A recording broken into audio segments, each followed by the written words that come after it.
ratio on it. SMG seem to be a team who adapt very, very quickly to new trends and new metas. The Airy ban is something we haven't really... We've seen it a couple of times. I'm not sure. Do you have the stats on that? Well, Airy itself has been, tournament-wide, is sitting around about 50%, 59.46%. So it's like 60% pick ban in general, but that's heavily skewed towards the Group A initially, Yeah. and then in the quarters and semis. Group B didn't really touch it. Well, that's where GameTV came from. They have banned that out, and that's something that we didn't really see before, and of course the Chaugnar banned something new as well. Let's see how well that draft phase is going to pay off for both of these teams. Early invades coming out for both sides, GameTV and SMG both invading on the Sage buff side. Henry moving in to deal with Zill. Liang on that Zill for SMG, and he's just going to continue to focus the Sage Golem, but is he going to pay for it with his life? I think so. He's going to dash over the wall, but there's the flicker coming out from Raz, and First Blood goes over to XB, trying to chase it onto Genji on the Alice, but that is going to be a secured escape. One kill and First Blood. Not sure the Sage buff was worth it, my friend. Not to give up the First Blood for. There's no real hero on the side of GameTV that depends on having that Sage buff early. Yes, gives you gold, gives you a little bit of cooldown reduction and whatnot, but it's not worth invading to try and deny them that buff. You might have plenty of punchlines, Joker, but I'll tell you who has a better punch is Raz. He's poking him out. Basically all he does. Pretty much. He's able to poke from a distance with that fireball you can throw out, obviously doing a lot of damage, forcing Hanzo out that lane. Something that's interesting to note is normally when you see marksmen being taken in that mid lane, they sometimes take a punish. I'll get back to that point in a minute because there's a fight going on in the top lane. Genji poked down to half HP. They have to disengage. Zill still not very strong, doesn't have that Sage buff as well. So as expected, you see the top side of the map being stacked by GameTV at the moment. It's all about the Spirit Sentinel rotation. Now they're not in position to try and contest SMG for this just yet, because Byron is on the way up there, but they're going to try it anyway. Well, Murad has the ultimate available. Not sure who got that one, but the ult is going to pop. Chi-Chi, very, very low. Pro on the front line. Henry wades in from the side. XB will find the kill. Finally, Liang is in a lot of danger as well. He is going to go down, and that is Zuka to close it out. 2 kills for nothing. GameTV take the advantage in that fight. Bishop Dragon is up. So it's excellent decision from, obviously you want to try and collapse on the Spirit Sentinel. Zuka secured that kill there by being able to get that stun off. Ormar has a stun of his own as well. Not much capability for Lubu to get out of that one. So Chi-Chi, I believe, was the one who will fall. Liang, ultimately, he only had one path to go, and that was to the top side. Couldn't rejoin his team, so he's just going to get picked off while he's solo. Something as well that we saw coming out from both sides was that Ryoma and Zenial in that bot lane moved up to the mid lane, and they were sort of trading in there to be close to the fight. Which is, to me, is surprising, because at this point, I believe Zenial was level 4, so he doesn't necessarily need to cover that much distance. I would have liked to have seen Zenial stay in the lane a little bit longer and get a little bit more pressure on the bot side and abuse the fact that he has that long-range distance travel. Yeah, but let's look at who has more pressure in the lane left alone. I mean, Ryoma can clear the waves, he can push the turrets, he has a lot of damage, especially early on in the game, whereas maybe not so much on the side of Zenial. But that's where you have to abuse that ultimate with Zenial, because if you stay in the lane alone, Ryoma will win it out. But if your team's forcing objectives on the other side of the map, Ryoma has to go and join him. He can't travel as fast as you can, and potentially, if you're willing to concede that tower, because he will take it if you leave it unattended, you have to win out that fight, which is something Zenial can do. Okay, so Dragon is on the cards. The ultimate from... Oh, wow, okay. GTV are able to pick that one up with the ultimate. Not quite able to steal it for SMG, but they are going to try and steal away some kills. It's going to be Bichan going down. Hanzo comes in from the mid lane, able to get the pick off on the kill. One thing we did... Oh, no, a dash over the wall. That is just going to be annihilated. 1-2 knockout. One thing to note with that previous engagement, Zenial channeled his ultimate. Yes. Zuka, in the top lane, interrupted it. He has a knock-up on his 2. He was able to stop the channel and stop Zenial joining the fight. His heal does still come through, but obviously he's not able to reposition and provide that follow-up CC and that extra body to help with the fight. Yeah, he does sort of get removed as a threat. Now, we're seeing why SMG were so scared of Raz here, but they're not scared to go in on him. Lubu will try and take him to justice, but he is going to be able to dash away over the wall. So mobile. Such an unlockdownable hero. I don't know. What's the right word for that? Slippery. Yeah, there we go. Slippery. We'll go with that. Ooh, fighting the top lane as they go for the dive. Serenia Why takes is a very Serenia still there? the turret. Alice is going to be able to pick up the kill, and Serenia survives. So unless that was an absolutely masterclass in baiting by Serenia, he should not have been there. No, he certainly shouldn't have done. He was a little bit overextended. Unfortunately, Genji was there to pick up the pieces. All that's going to mean is that he does have to go back to base. He does have the global ultimate, so it's not the end of the world, but obviously not the ideal situation. As it stands, GameTV do have the 1K advantage, but this far into the game, it's 5.5 minutes. That's not insurmountable at all, especially if they're able to pick up the Spirit Sentinel. Always love a good health regen buff and a little bit of gold to kick back into as well. So we're just going to head back down to the bottom side of the map, or at least put some pressure on mid lane first, because that Abyssal Dragon is going to be up and you want to get the mid priority. You want to get as much priority in these waves as possible, so that if the battle goes south, it's harder for your opponents to capitalize off the mistake. The Death Brush comes out, and Ormar to get caught slightly, but they are just going to be able to get away because they do try and refocus onto that Raz. Fortunately, he is just too slippery once more, but you slip away from the position on the Abyssal Dragon. They're going to try and wade in, trying to contest. Pro gets the stun down, and that's Hanzo going very low. Pro gets the kill. The Abyssal Dragon is low as well, and it is going to be going over to SMG, but the fight certainly isn't just yet. Liang is trying to kick out the back line, but Raz has already waded in, misses the poke, jumps onto PS Man, will go down. Pro as well in a lot of trouble. Liang will be able to try and find that last dash, and Genji finds another kill onto the Raz for the shutdown. Trying to close it out with a Murad. It's going to be Chan. Liang and the rest of the two players from SMG will just be able to get the kill, and Zill takes it home. Alice needed to land that final stun because one more auto attack and Murad would have unlocked his ultimate again. He probably could have burst out Genji by doing that. Now, one thing to know, Hanzo, the first member of SMG to drop out of the fight, he was positioned in a very exposed place. Obviously, the team is focusing on trying to get the Abyssal Dragon. You want to keep your distance away from that so you're not taking the aggro. At the same time, he's put himself further into the river and closer into the hands of GameTV. Immediately it gets locked up, taken out with the ultimate from Ormar, just to make sure there's not that peripheral damage on the outskirts of the fight coming in. Raz is 3-1 right now on the side of GameTV, but I just want to highlight the fact that he isn't top on gold. That's Murad on 3.8k, almost up at that 4k mark, competing with Liang in that jungle, so it seems that jungle's just providing so much more bounty at the moment. That's exactly what the jungle does. It's more gold, it's more experience, it helps you power farm. It's why you see marksmen being so many resources in the form of that jungle. Liang jumping in, and he doesn't realize there's a pro waiting in the brush for him. He's going to get stunned up again, and the spears find their mark. That's Liang going down. So the difference between... Hanzo getting caught as well on the poke from Raz. It's just too much. Murad as well. Just dish out the rest of his health bars. Damage. GameTV. A quick flurry of kills to put themselves back in the driving seat. It's all going a bit peaked on for SMG. If they cannot protect Hanzo in these fights, where is your damage coming from? Because Liang's going to have to dive onto the backline. He's going to have to be getting up in the face of Raz and shutting him down. Who is going to be dealing with damage if you lose Hanzo? Yes, Lubu can be a damage dealer indeed, but not to the same degree as a marksman can in the late game, especially Joker with his grenade, with the punchlines. You've got to be protecting Joker, whether it means Alice sits on top of him, stuns any threat, and shields him to get him back and allow him to kite back, or whether it's Zenial who's just going to be there to provide that hard CC and a little bit of respite for him to move around the map a little bit more. Hanzo just needs to be a little bit more conscious about how he's positioning, because if he drops early in the fight, it should be a lost fight for SMG.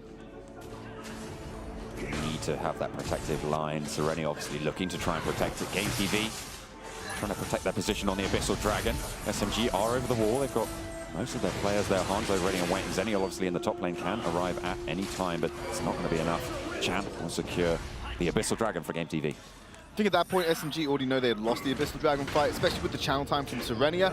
It would be difficult for him to get to the fight in a meaningful way.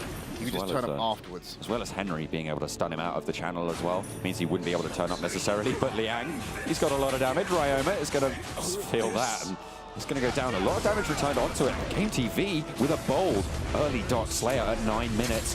SMG are none the wiser. SMG have no idea. They're going to be able to get the Dark Slayer for free. What are they going to be able to do with it? Where are they going to put their pressure? If I was them, I would be looking in the bot lane. I'd go answer the Zill push right away, and I'd start rotating around to the bot lane. Allow Zuko on the top side of the map to get that split push on because he's relatively safe. What Morad should do here is push out the wave a little bit more and go and join them in the bottom lane. You've got a half health HP tower, and it also frees you up to go around the top side of the map. And it's all about buying time for the Zuka, because we've almost bypassed or fast-tracked Zuka's early game, so he's become a bit of a monster sooner than he should have done. and there's not many people who'd be able to duel him, and like you've correctly identified, John, Zuka being able to interrupt Zenial's ultimate means he is a perfect person to go ahead and match him up. So you can see a lot of focus on the bot side of the map at the moment. Ormar lingering around. He's looking for a catch on the rotate where they can collapse on afterwards. But it's the mid and bot side to free up Zuka in the top. They haven't done anything quite yet with this Dark Slayer buff. They've just been pushing out their waves across the board. You can see that advancing small blue dots on the mini-map. Gonna try and jump onto Hanzo yet again. That's the strength of Murad. He can just jump on the backline, try and assassinate his quick, even if he fails. It can go, he can just jump back out, but PS Man will get found out in the jungle. They're going to dive on the bot lane as well as Liang. Going to find 3 players staring him down, and under the turret will not be enough security for you. The turret very, very low as well. When they choose to go for that, they're going to be able to take it almost immediately. And this is the slight problem with GameTV's composition. They have to all or nothing these towers. They don't have siege, they don't have range, so they either have to commit to the fight and try and win it, or tower dive, which can pose to be very risky as long as SMG can kite back. This is why marksman is often picked up. Now, no marksman compositions do work. You just have to take your advantages elsewhere and be a little bit more patient when it comes to these towers. We see what Chan is trying to do with that Murad, trying to jump over the wall. You know, he opens up his ultimate, jumps over the wall with the double dash, ults on towards Hanzo, and then just pops back to the clone. It's so strong because he goes untargetable when he's ulting. And it's just going to keep him in check. But it's just so safe for SMG to be able to keep this range, keep clearing these towers. And Zenial really comes into his own when you're playing super defensive, and you need him to jump from the top to the bottom of the map. Ooh, Liang trying to burst out XB, but it's not going to be quite enough as he is going to go down. Murad finds it. Hanzo in the back line. Isn't going to be touched yet, but it's going to be PS Man to go down first for GameTV. Got Zenial in the front, but in the back line, he's getting dealt with. Chan takes a poke from the punchline, and Lubu now into the fight. Hanzo hasn't been touched yet. If the Zuka goes down, if there's enough damage on, Pro could find the stun, but isn't able to just yet. There he goes, drops the present on the Zuka. He will fall. Now it's Pro and Murad left alive, but Hanzo not quite able to find quite enough damage. Hanzo can't die here. If he does, they can look nice to push onto the core itself and get a lot of damage down there. Now, SMG felt comfortable taking that fight because they saw the Dark Slayer was gone. So that obvious 30% advantage in the HP region that's coming out from that buff wasn't present on the side of GameTV. That being said, it's so spread out, and a lot of these cooldowns are being held onto, specifically Henry's stun at the end to secure the kill onto Lubu, but also Murad's spell cycle is so short, he can just keep outputting that ult you see time after time, and it forced out Genji. You saw him just chunk him entirely on this Alice. Need to think about how they're going for these fights. They need to have the advantage when they win the fights as well, because they did essentially win that fight. They could have pushed Joker off position, but they just didn't have the waves with them. They didn't have the priority, so now they're going to look to find a slightly better fight. Liang jumping into the backline, trying to find Chan. We'll have to jump out though, as Serenia will jump on top of him to secure that heal, to try and secure a little bit more damage, but XB is the one to find it. Henry trying to jump in as well. Hanzo relatively low as they do go 2 for 1 so far in the trade. Serenia will get caught out, and that's Hanzo finding yet another kill, but that's what a a lovely play. ult to find yet one more. Only Hanzo left standing yet again. 3 players to contend with. Yeah, dashes over the wall, gets that final auto attack needed to unlock his ultimate, pops the ult, destroys Genji. Can't find Hanzo, so only one of the Shimada brothers goes down in that engagement, but it does open up the playing field for GameTV to crack open this base. If XB can land a poke onto Hanzo and Chan can jump on, then Hanzo's in a lot of trouble, but that's a lovely pick off, but he goes down. The respawns are coming through though as the high ground turret falls. XB could find himself in danger as he does take a shot from the core. Liang jumps on, will find 1 kill, tries to turn it onto PS Men, but he's just too far away, slightly out of range. Yeah, forced out the flicker by Ryoma there to get him to safety. He has a bit of a roll, but it can't go that far, so he has to try and get away from Zil, who does have a similar cooldown mobility spell in his disposal, so it should be quite an equal chase. The flicker just guarantees his safety. Abyssal Dragon will be started out by Genji. I don't think you can solo that one out, Alice, but Liang waiting in the wings means that you could probably, well, you could almost certainly 2-man at Lubu is there as well. So you know, also the Dark Slayer coming up in just under a minute. And so they secure themselves another Abyssal Dragon, or about to. No, they've left it? That's odd. Fair enough. They don't want to have a misposition on Well, the dot. it's not just that. They're all level 15 as well, so the XP doesn't provide them any Henry benefit. getting collapsed on by SMG. They find the kill super quickly. The res will come through. They didn't quite land the stun. The timing slightly off, but it shouldn't matter too much as he will just go down under the turret. They're trying to respond with a push into mid lane. They need to get the base fast because this could be the game-winning push. Why are they still top? They're not even able to find it. Oh, they were calling. There we go. Okay. Whew. I thought they weren't basing I thought there was a recall animation. I couldn't see it. I was like, what? Me too. Yeah. It was a little bit of nerve-wracking, moment. But you can see this is smart because Serenia, of course, with that ultimate, could go back to base at any given time. He's just being a but scout. He's scouting it out. They know exactly what's going on. They will spot this one out. Here should come the collapse. The Dark Slayer will be taken down to half HP. GameTV will be able to do that. But here comes Hanzo on the front line. Zenial on the side. PS Man gets completely negates Murad's goal. B though with the damage on towards the Alice. She will go down early, and GameTV are starting to fall. Hanzo's still alive. Will be B-Chan trying to get away from this one. He's not going to be able to do quite enough. Pro has to dash away under the turret, but he's the last man left standing. Sorry, Henry is there as well, because of course he was in that fight. Got taken down to the top lane earlier. So 2 men standing for GameTV. SMG keep 4 on the arena. Whereas in previous fights, we've seen Genji and Hanzo sticking together as you'd expect the Joker and Alice to do, just to provide them a little bit of support. This time, the second Murad, well, this is smart from Zenial. He's diving the turret to prevent them from going back to base. He's not allowing them to defend their turrets. They're going to push straight on through, and the wave is with them. They're going to be able to breach the line if they choose to, but no, they're going to back off because the respawn timers are there. Good spot. But what I was saying about the previous fights was that Murad has had the option of being able to use his ult to hit both Joker and Alice, 2 of the squishier targets, the ones he needs to be removing from the fight. Immediately when Murad went in on that one, you saw Joker flicker away onto the backline, get out of the danger of the ultimate, and begin to start cutting back into the fight. Darkslayer back on the menu for these teams. Zill nowhere near to contest this. They're not rotating in fast enough. Pro is just going to be zoning out the entirety of the SMG roster on the backline. The Darkslayer again going over to GameTV. But look at the gold difference. It's so close even at this late stage of the game. SMG definitely not out of it just yet. But they've had the Darkslayer buff before and they weren't able to get much done with it. But now that the base is opened, they're able to pressure their advantage a little bit more and play around the area where there's not a tower. Oh, Chi-Chi taken so low by the Murad, but he does have the resurrection. Wait, Joker's on the back line! Jumped in, Joker is in the back line, untouched. Chan used the ultimate too early. He's going to go down. Henry is going to revive in just a moment. We'll try and stun up the back line. Hanzo taken very low, is trying to get the kill, but it's not going to be enough. Hanzo reigns through, and it's going to be 2 players left for GameTV. Murad is going to go down with an early ult onto Chi-Chi. It's not going to bring the results they were hoping for. Not only that, you had to go super aggressive for the ult onto Chi-Chi, and he has the resurrection available. So what do you really get? You're so close to the base, he just walks back to the respawn platform and completely negates the risk. It was not worth the risk to do that. And Hanzo, with the absolute bullseye from the back line on that punchline, hits it down, sends him to the grave, and then you've lost one of your main damage threats. At that point, the Darkslayer buff is negated by the fact it's a 4v5. XP trying to just poke on towards the might buff, but he will just get zoned out. Of course, you've got far too many SMG members waiting in the wings. GameTV are all respawn now. Henry just about to do so. So it will be the next fight, probably, that decides this first game in this best-of-7 series. Well, both the mid lanes will be the option for them to go and attack. You can see they've got a little bit of chip damage onto that blue side, high ground tower. So, and then, of course, SMG don't have one of their own. John, you're right, the next fight should decide it, assuming that it's one with a clear margin. It's very close, there's a couple of members lying around still.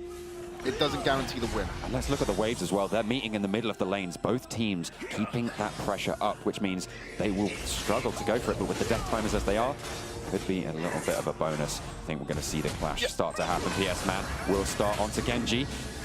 The Hissy Fit gets dropped. B-Chan trying to jump on in, and Genji is dropped super low, but Liang is going to have his vengeance. Henry super low as well. Genji hasn't fallen yet, and Hanzo starts to weigh into the fight as well. GameTV start to fall, and this is Pro to follow. Just the 2 of them remaining, and 1 player, Genji, has fallen so far for SMG. This is an exact repeat of the last fight, but PS Man, he's trying to go for the backdoor, running away from these 2 SMG players. Oh, he's not going to be able to make it. Unfortunately, Lubu just gets the knock up. Serenia, those shields just a little bit too strong. The lifesteal, not quite enough for PS Man, and he does go down as well, but the waves just aren't there. So your reaction is exactly what he wanted. GameTV wanted SMG to think. There's no way Bioma would have been able to get that if he, as long as there were people to follow and stop him. He did it to stall out the advance from SMG now that they had won the team fight. Wave control, very important. It enables them to be able to push this top lane instead of de-pushing the wave first. Something that's also helping them out is the fact that Henry is, so not helping them, but Henry's going down early in these fights, which means he respawns into help, but it's not going to be quite enough. If Hanzo goes down here, they might be able to secure something, but no, it is going to be SMG with the final fight, able to take game number 1 in this best of 7 series for the big money, $100,000 bonus to make it $200,000 on your victory check. Okay then, well, SMG taking away the first game.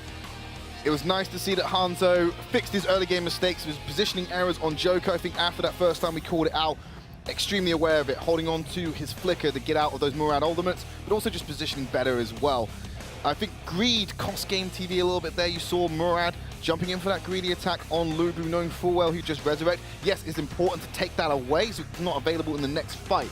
So I can understand the importance of him wanting to do it. But when you're having to dive over the base wall by yourself to get away with it, knowing full well you have chase potential on the side of SMG.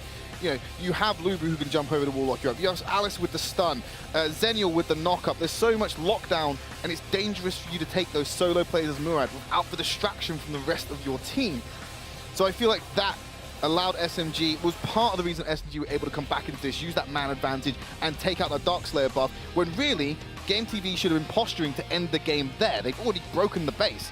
They just needed to find that last hurdle. So it's not onto the same degree as MVP, but for someone who's supposed to be acknowledging that this is the best team in the world, that was a sloppy and overzealous attempt to finish the game.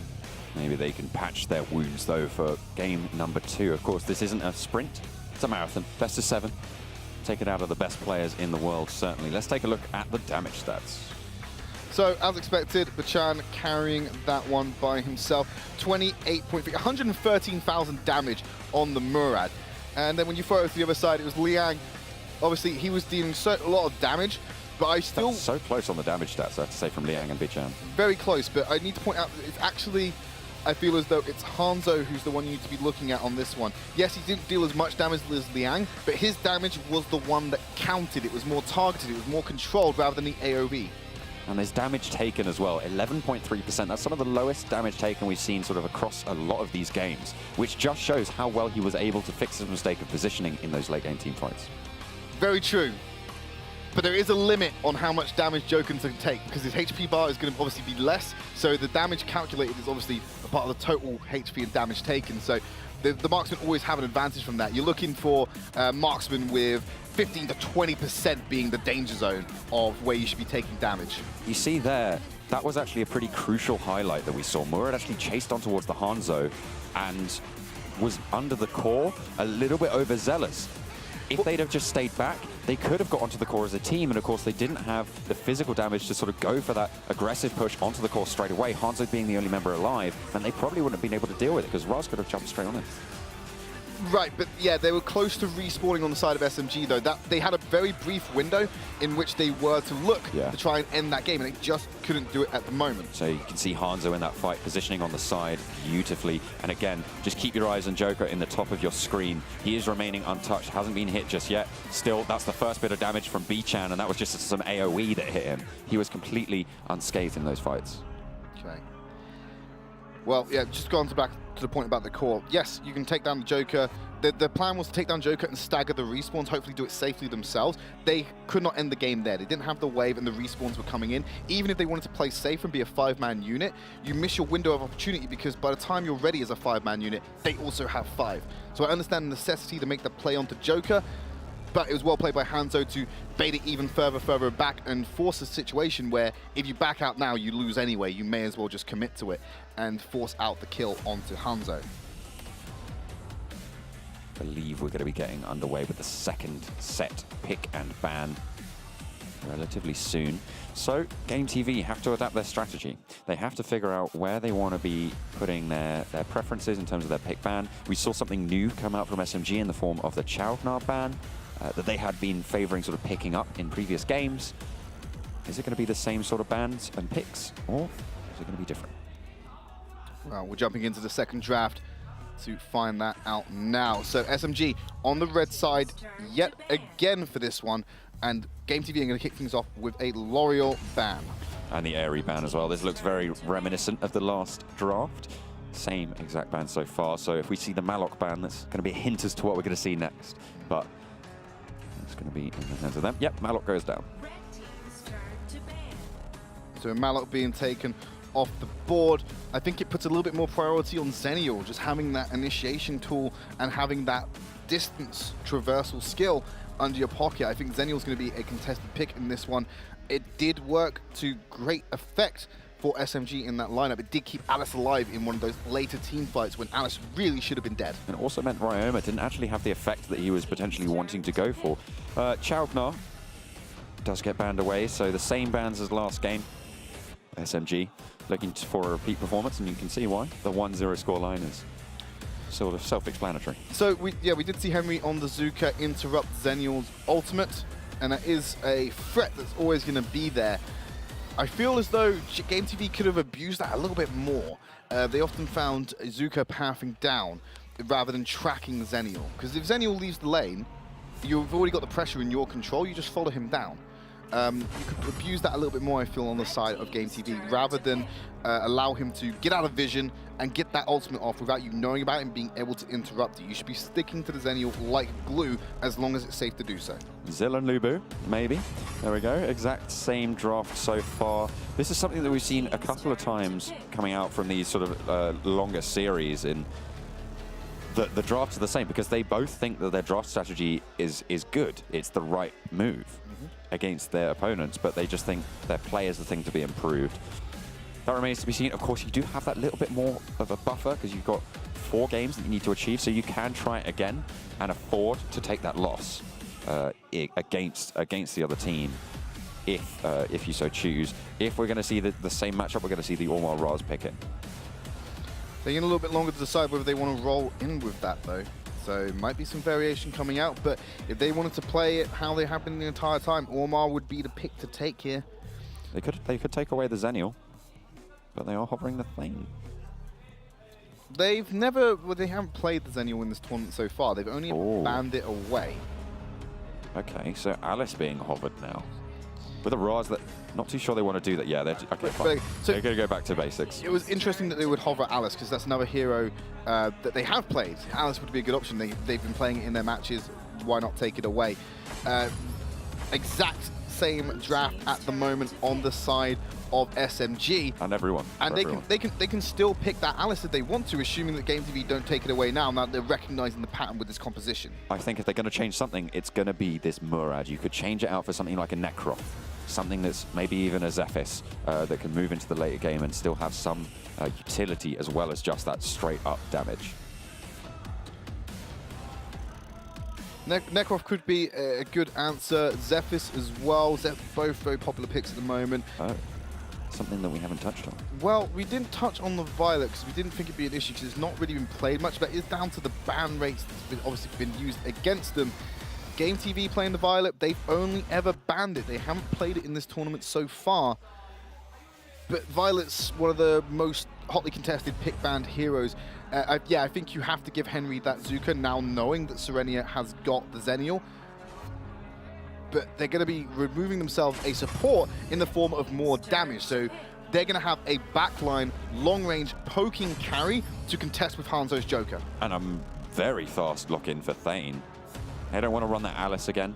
They want to have a much tankier front line. And you can see that during these fights, the tankiness to SMG is just going to reign through. Of course, you've got the Zenial and the Thane now on the front line. Lubu will have some tanky stats as well. Whereas you look at the other side and you've got Ormar as basically your tank. The other guys will be a little bit bruisery, but they're going to be favoring that damage side of their build. Absolutely. And knowing that you now have both Zenial and Thane to create a wall to protect Hanzo, he can play a little bit more forward, knowing that he has disengage potential with the Thane, obviously with the charge, with the AoE knockup to counteract. There's something that Alice can't do. Alice isn't consistent with her stuns purely because of the nature of the projectile. It's an AoE radius, has a brief travel time, whereas yes, you have a ramp-up time with the Feign AoE knock-up, but the charge is basically immediate. So you can push them away, create that distance, assuming you position correctly with your marksman, and then follow up with the knock-up for them to be able to deal their damage and do their job. That's something as well that we saw earlier on the SK versus Team Liquid game of Edu on that Feign, who kept charging in and mispositioning himself. So obviously, whilst you do have that utility, if you use it incorrectly, you can find yourself in a lot of hot water. That's very true, but in that matchup, they were the aggressors and they needed to be in terms of using Feign as an initiation tool. For me, on this, looking at the team that's available on the side of GameTV, I'm thinking that this Feign is going to be defensive. Unless they get the early lead, the Feign is there for defensive purposes to protect the Joker. So small adjustments to the draft strategy. It's going to be game number 2 of GameTV versus SMG. The same sides will remain. GameTV on the blue side, SMG on the red. Valor and Feign, the alterations. Just going to be taking this Might Golem over for themselves. It's an invade that hasn't been answered on the side of SMG yet. They go in with Feign for a late invade. Feign does not have the punish. Well, Zenial could rotate in and try and go for that invade if Zuka leaves him alone long enough, but here comes XB looking to poke out Genji. He's going to charge him back straight into SMG's weighing hands. Henry's there as well. Doesn't have the dash available, and that's Chi-Chi with first blood. Lubu will be able to take that one to the bank and try and put it to good use. And they are challenging still in the jungle over the Might Golem. There's the knock-up and SMG members. Health bars are falling. Beerchan on the side with that Violet. Not quite able to close out any kills as Hanzo weighs into the fight. Pro is going to fall back, but no more kills are going to go over. SMG back off of the Might buff side. Genji being able to push that 3-man unit into the jungle even further away from the lane means that if they could get the advantage, they'd have a further distance to travel to the safety net of the tower. And with Hanzo coming in, if you could provide a lockup for a little bit longer, he's got that safe distance already created. And if they try and go onto Hanzo, they're turning your backs to you. You just jump in and you do the job yourself. Serenia has to jump away over the wall. That's obviously the trade-off you have with Zenial. The early game damage is just not there. You need to make sure you're safe in these lanes. Now, Spirit Sentinel should be picked up. It is the 2-minute mark. A little bit of contention.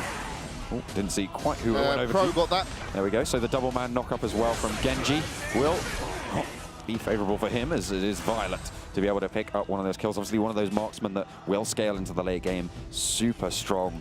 Joker, probably the archetypal late game marksman, as you know, he's got quite a weak early game. The damage for late game though is very, very big. There comes the Zenial ultimate that we were talking about. Just airdrops in, the heal comes through, and Abyssal Dragon actually being taken almost uncontested. Oh, Henry nearly able to steal it away, but now he's finding himself not quite. Oh, is it going to be enough? Lubu with the has spear. the poke. He should be able to hit it. it, but there's the auto attack.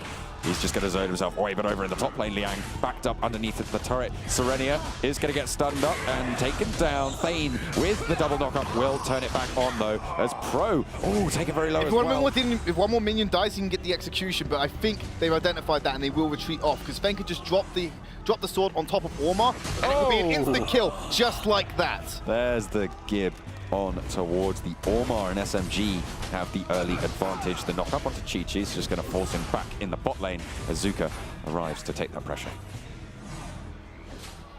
I just want to cycle back to that Abyssal Dragon quickly. I'm not sure why GameTV were overcommitted on taking that Might buff on the top side. Yeah, you can deny it from one of the picks on SMG, but you're giving up the Abyssal Dragon for it, which is just going to bring them into the game. With 3 members on the top side of the map pressuring that top lane, you're positioning yourself for some kind of dive. But they had reinforcements to help out Zenial, and he's not an easy person to dive. He's got a little bit of mobility, he's got a knock-up, shields, etc. But you freed it up for SMG to have that Abyssal Dragon with the knowledge that you exposed yourself from that top side as well. I mean, yeah, you just saw it there, how safe Serenia is. 3 men appear out of the brush and he's like, cool, see you at the turret. And they don't want to dive that one, certainly. He's too tanky to go for that just yet. Because the Spirit Sentinel's not really a priority objective, it's just something that gets done. And also Zilla's more than capable of taking it if he can get away from Ryoma. Knowing that there's a lot of attention on the bottom side of the map and the potential for a dive, SMG would rather come down in the immediate future to make sure it doesn't happen, and then they can rotate back up and get the Spirit Sentinel later, which is what they're doing right now. Exactly. All the stun over the wall from Pro. And the Swagger will just stun out that Hanzo. But the Spirit Sentinel goes over to SMG, and they are focusing their objectives down once more. This is something that we've highlighted them for before. Their objective-based play is very, very strong. They know how to do these rotations. They know how to make it work. Well, we make the comparison to SMG. I'm going to add an analogy to it. They're like they're one of those old-timey, classic, cartoony bombs, but they have a really long rope of a really long fuse attached to it. Ooh. And they spend the first couple of minutes just lighting the fuse, letting it whittle down, whittle down, whittle down. All of a sudden it goes boom, and they take 4 towers, 5 towers, 2 dragons, you know, Spirit Sentinel, potentially even Dark Slayer, depending on how late of the game it is. Liang actually diving back away into their turret, trying to use his mobility to get on in there. There's the Zenial coming in for the turnaround. They're trying to turn it around here. Onto Chan. The heal comes through. Liang is not dead just yet, but is going to get burst down. Finally, both of them go down with a risky play from SMG. Hanzo tried to back them up as well, but there's the damage coming through for the Raz, and it is going to be successful. Pro picks it up. Very ambitious from SMG to attempt that turnaround. I think at that point you had to concede the Zill. You had to say, Liang, you're out of position. Sorry, dude. We can't come and save you. We're just going to lose more. Yeah, you're going to concede pressure around the map because of it, because they can use the man advantage to force down whatever they want. So you have to play defensive and lose control of lane pressure, but it's a lot better than giving up multiple kills trying to save someone who couldn't really be saved. As well as that Ormar getting more money under his belt, because Ormar, typically one of the heroes that we see not quite able to get as much gold farmed up as everybody else. Well, he's still one of the poorest members in the game. The only person who is not as rich as him is that Fane at the moment, and they're pretty tight. And they're fulfilling similar roles in the team. Obviously, it's a little bit more direct in Fane's approach as a disengaged support, but Ormar there as a tank, he can deal that damage with his ultimate, but for the most part, he's there to be a stun bot and just to be a beefy frontliner who can just irritate the marksman, draw their attention, allow his backline to roam around a little bit more flexibility in how they can position and which targets they can prioritize. Yeah, of course he can get over the wall with his one, has the knock up on the auto attack after that. You know, every 3 casts that hit an enemy target of his Swagger, he gets the stun automatically. The random stuns just on his physical damage procs. He has a lot of CC to bring to the table, which is why he's such a staple in all of these games. But here comes the dive onto Serenia. But look at that, Pachan's just taking the tower rather than going for Serenia. Now they can clean it up. Oh, they are going to turn it around. Henry did the groundwork. XB follows it up with a nice 1-2, and they are going to be able to take the tower, take down Zenial, and force themselves onto position for this Abyssal Dragon. And what perfect timing it was. As soon as they complete their dive, Abyssal Dragon comes back onto the map. SMG, they've just seen it because Genji has just seen it over the wall that it's being done. I think they understand that they can't contest this. They're going with the ult steal and don't land it. They assumed there would be a punish coming out from Pachan, but it was on... Oh, no, he actually used the punish. Sorry, my mistake. So it's maybe a little bit early. Pro going to be going over the wall with the stun, or attempting to anyway, but he is going to get jumped on. Pachan actually jumps away. Hanzo able to avoid the slow coming out from the Swagger. Hanzo is still in the back line, completely untouched. He's going to be trying to dish out the damage. Remember, that was the key point from last game, when they weren't able to get onto Hanzo. Trying to do the same thing here. Hanzo now in the front line, actually jumping onto Pro, bursting him down. Here comes Henry trying to get on trying to go for the stun, but the Zenial heal is just going to protect the back line even more. Henry's going to get burst down. XP finds one back onto Liang, but 2 players for GameTV have already fallen. Hanzo still near full health.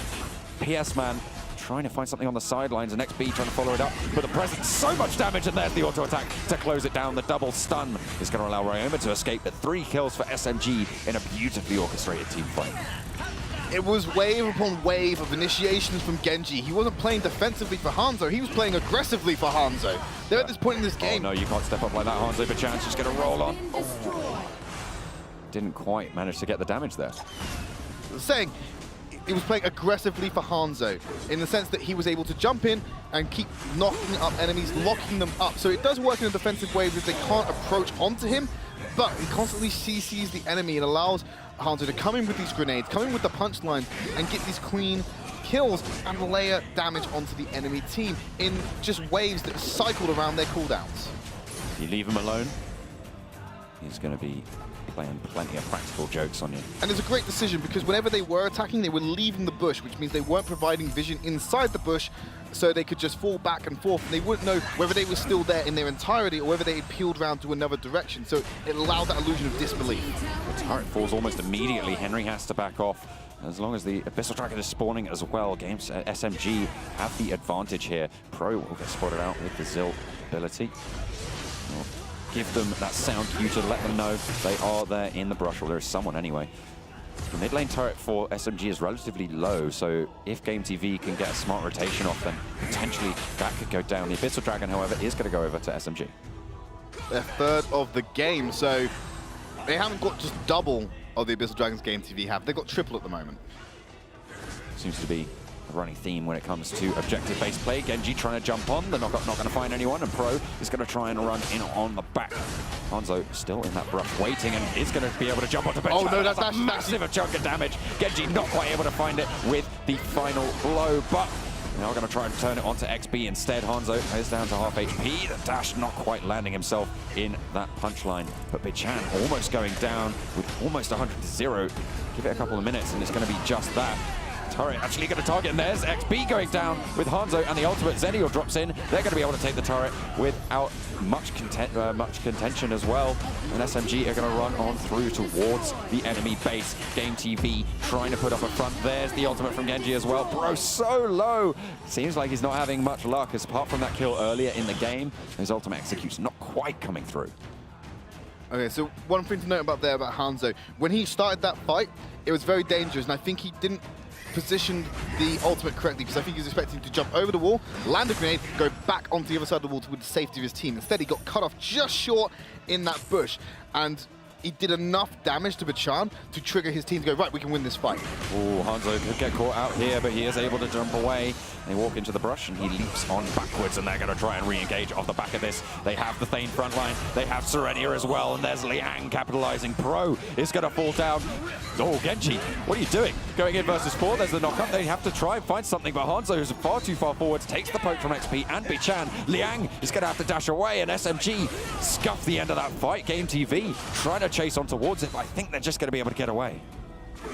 Well, Liang's taking tower shot at this point, so he actually gives the kill over to Bichan, because PS Man can't get the attack on there. But Joker, good position, good use of his secondary ability as well to break that CC and get that movement speed buff to make sure he gets out alive. Chi-Chi could get jumped on here under the turret. Zenial will drop down. The airdrop heal will come through, and Hanzo actually get a lot of poke damage down onto XB. That's something that Joker shines at in the late game, is just harassing these squishies and trying to prevent them from full diving him. But the Dark Slayer getting started up by GameTV. And SMG have overcommitted this top lane D-push. They had no idea what was going on, so they're going to need to play a little bit more defensively. I think this is where we see Genji switch to that more defensive role for the time being. Just allow this Dark Slayer buff to go off. We can't allow themselves to be initiated on. Genji may have to sacrifice himself to get that charge if it's going to looking too bad with the initiation, but you want to avoid that at all costs. And oh, they nearly sidestepped it and got away with it, but unfortunately will connect. Provide a little bit of information. There is at least someone in that bush. Just taking out the Abyssal Dragon. They still have a gold deficit though. Kills are very even across the board, so in general, this match still very close. That Dark Slayer will tip it in the favor of GameTV right about now. Pressure on the bot side of the map. They're going to be able to take the turret. With this Dark Slayer buff and with the newly found range in their composition, they should be able to siege these turrets a little bit more effectively without committing to the dive. On the top lane. Yeah, Zenial's going to be over there. He will get that top outer. There were siege minions able to break that down, and at this stage in the game, they'll be able to get it. Oh, Liang going to get jumped on. Henry be able to pick up the kill, but they're going to try and turn it around. Hanzo's still up and running. 2 players gone down already for SMG. XB trying to dive on towards the Hanzo, but again, he's just going to be able to take them down, but they return the kill.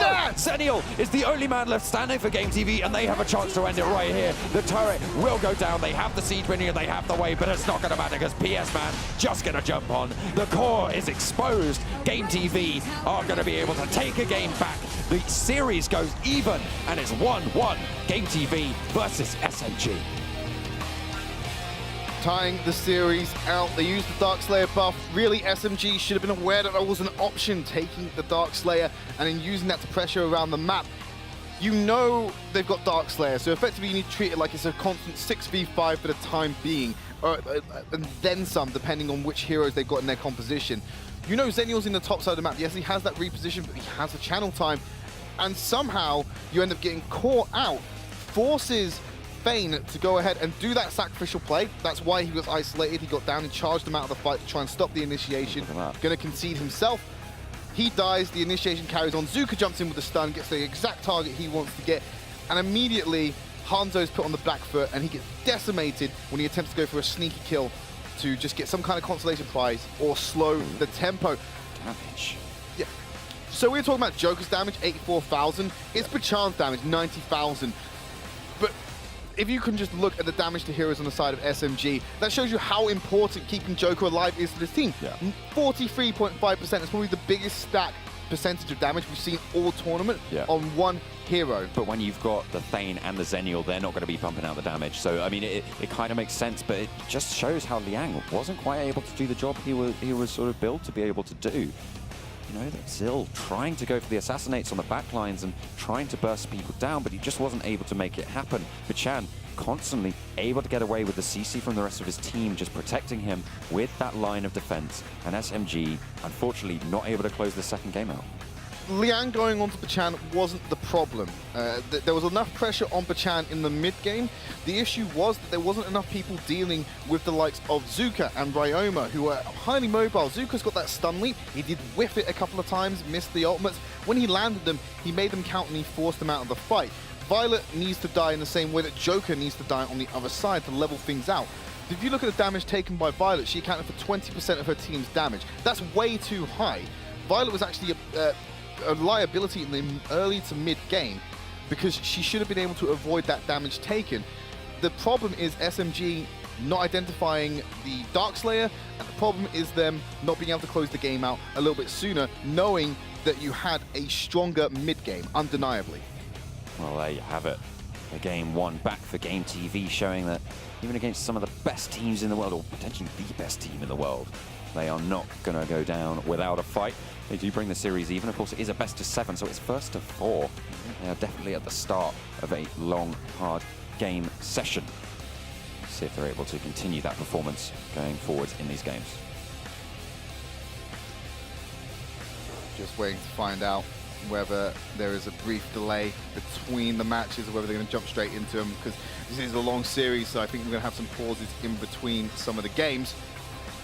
We're going to jump to a quick break, and when we come back, we will bring you the third game in this best of 7 series.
Hello everyone and welcome back to the Arena of Valor International Championship Asia 2017.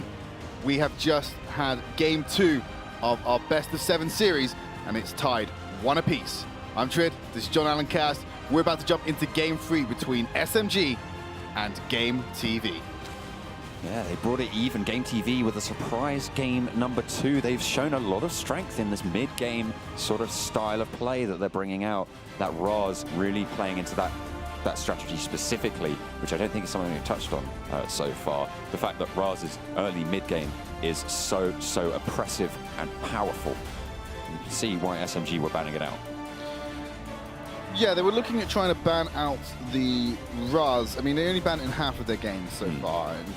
And, you know, they haven't banned it yet, so that statistic has gone even lower in terms of the priority they're putting on it. I don't think Raz is necessarily the problem that SMG is having at the moment. It's they're not closing out the games fast enough, especially when you've got the likes of Valor staring you down the face. And there's just some key things with a lack of coordination, especially that game-winning play from GameTV was only created because SMG were not far enough back and in the safety of their own tower to avoid the initiation. They forced out the hero play from Fane. He had to sacrifice himself. They still lost another member, and then they collapsed and tower dive knowing they had a man advantage. Sure, Zenial showed up, but he was late because I bet you they weren't expecting that fight to happen. So he's like, okay, I've got to go. Yeah, and of course, I mean, it just sort of seemed like it was on the back of that Fane misplay slightly earlier. You know, they had the advantage, they could have pressed it home, but he charged into the brush towards the red side of yeah, red side. It was the blue side, Mike Golem jungle. Yeah, and he just charged into 3 or 4 of them and just went down straight away, and they tried to, you know, try and recoup something off that, but then they just ended up getting picked and picked and picked. And it just wasn't really the sort of play that you expect from reportedly the top team in the world. Yeah, some sloppy mistakes being made at times. Hopefully, I mean, even in game 1, it didn't look like they were going to be able to pull that out of the bag, and then suddenly they just came back into it. So we're going to jump into the draft phase for map 3. And this time, SMG, they are respecting the Raz, and they drop it a ban. Well, this is the thing, because they are starting on the blue side this time, because they haven't done that so far. They are going to be banning out the Raz, because they fear it being in that first double pick that will be given over to GameTV.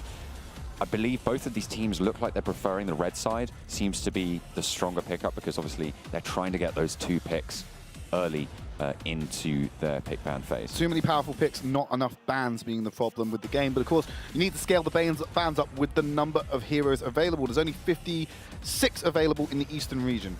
Yeah, so there's only 1 ban currently sort of in the EU tournaments, but they're playing with a couple more going over here. So we got Raz, L'Oreal, Ryoma, and Malok being banned, and the Zil is prioritized by SMG. So same bans for GameTV coming out of there. They've consistently banned the L'Oreal, keeping that 100% ban ratio, pick ban ratio, and Ryoma, the same thing. It's been picked in the previous 2 games, but SMG, they want to take it away from GameTV and remove some of this side lane pressure they're able to exert with this hero. And this is something very interesting as well, because Ryoma is banned, and Malok is banned as well by GTV. I mean, the standard double pickup here, you're looking at Malok and Ormar. Ormar will be there, but Chaugnar being left open. They did ban it in the first game, remember, and has moved up in their priorities to be worthy of these first 2 picks. Well, with the change of bans, they've managed to pick up that Zil yet again for Liang. We had questions about the amount of damage he was able to output on that and whether he was pulling his weight. But it certainly wasn't an impressive statistic at the end of the game. He was falling in line with some of the tankier members when it should really be a lot higher than that. They are, instead of the Chaugnar, going to prioritize the Airy. So it's going to be Ormar and Airy being locked in, which means that they do have the Chaugnar available for SMG. Well, you wanted some side lane pressure. The Ryoma is gone. They were previously banning out the Airy instead, and now Airy is available for GTV to take. And with that on the board, they can obviously utilize her stun now. We talked about it. Chaugnar got through the draft phase. He's now locked in on the side of Hanzo. He's played Joker very well, I must say, in the past 2 games. I've been very impressed. It's looked very clean from him. There was 1 or 2 mistakes. You can grant him that. But for the most part, it's been a very good, and the amount of damage he was able to ramp up much earlier in the game than what you expect from a Joker was very impressive. Now they've got the Chaugnar in their pick, they like to play this with a tankier composition, and they, rather than go for marksmans, they go for these highly mobile warrior assassins available to them, like the Zil, like the Nacroth. Nacroth obviously getting locked in with the Chaugnar.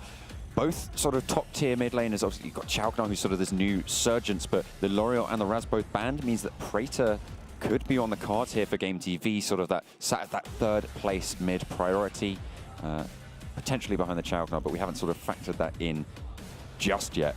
The Hover's going over the Zephys as well. Praetor does get locked in, as does Zephys. Yeah, so Praetor not being picked up a lot by these teams, so I don't think they've been forced to relegate to the lower tier of those mid laners in the form of Praetor. So not really any recorded data on them about how that pick stacks up. But we know it's been consistent, especially early on in the tournament. If L'Oreal and Raz are off the board, you go for Praetor. And this was pre-SMG's introduction to the tournament, where they showed that Chaugnar was a viable alternative. And I mentioned about how the composition was going to be tanky. Zenial, Kresh, they're locking. They're about as tanky as you can get to mix up, considering they've already taken away the Ormar and the Malok has been banned. Lubu has managed to slip his way on through the draft, down all the way down to last pick, which could be picked up for GameTV if they so choose. Maybe looking to just pop that one into the rest of their comp. So as you said, very, very tanky. Honestly, I wouldn't have been surprised to potentially see a Slims coming out, which is available for GameTV, but they are actually going to change it up and go for the Murad. So yeah, they played it in, cross that out. They played it in game one, and they played it in game one, and that was when we saw an overzealous play that cost them the game ultimately. And this is when GameTV still had the lead in the game, and it was mistakes like that that allowed SMG to come back and ultimately win it out. Whether Bachan can be a little bit more reserved and not fall prey to his hunger for kills, especially in the late game, will decide whether they can actually close it out with a Murad on their side this time around. That's the thing, though. Who is he going to be jumping on? I mean, you've got the Necroth and the Zil, both very, very mobile. They can get away from what he has to do. He's counting on being able to outdamage his Diet Coke counterpart, which is Zil. We say that he's Murad light, and they're counting on being able to take him down, outdamage him. So that if Zil is prioritizing Murad, he just goes, right, I'll turn it around on you then. I can evade your damage as much as you can evade mine. And it becomes a skill matchup on how they're cycling through their abilities. We'll see who comes out on top. I mean, we've seen Zil match up with Murad a couple of times in 1v1 so far, and from what we've seen, it seems like Zil is better in the 1v1. Murad may be slightly more impactful in the team fights in terms of what damage they have, but we'll see just how they are able to stack up as GameTV take on SMG in set number 3. What a nice little poem in this best of 7. Murad's strength and where he beats out Zil is just the cooldown on his ultimate. And being able to late game to be able to burst down multiple members and get out safely and then go back in a couple of seconds later after getting a couple of auto attacks in is what beats him out against Zil. Zil doesn't have that level of reset in his kit. See what they opt to go for. So SMG on the blue side for the first time in this best of 7. GameTV on the red, again for the first time. Looks like SMG are positioning around this Might Golem side of the jungle. GameTV have a reverse invade, and they are just going to trade those buffs over. So not too much more than just the standard start for both of these teams. And beyond the invades, which have been done quite safely, knowing that there's no vision, you obviously sent Murad into scout. He's got the ability to get away should something go wrong. And then they realize no one's in there, so I'm going to call in reinforcement, get this Might Golem a little bit quicker before they rotate back around into the jungle. Beyond those invades, everyone was playing quite passively. There were no more than grouped than 2 members at the same time. And they're just going to roam around because they're focusing very much on the laning phase very early on to get whatever slight edge they can and try and avoid the roaming that can be quite costly if you can't pick up the kills to back it up. This is something we see a lot of Ormars do as well, positioning in that side brush, just trying to secure the safety of that mid laner. We see him generally, when Thane is picked up, battling over that bottom side brush so that they can gain that advantage, but without the Thane there to challenge it, it will just go over to Ormar, and it looks like they're going to use that vision to push on in towards the jungle. I think Liang just spotted them out there. Yeah, it should have done, as they did cross over towards the bot side, but there's no one to gank down there.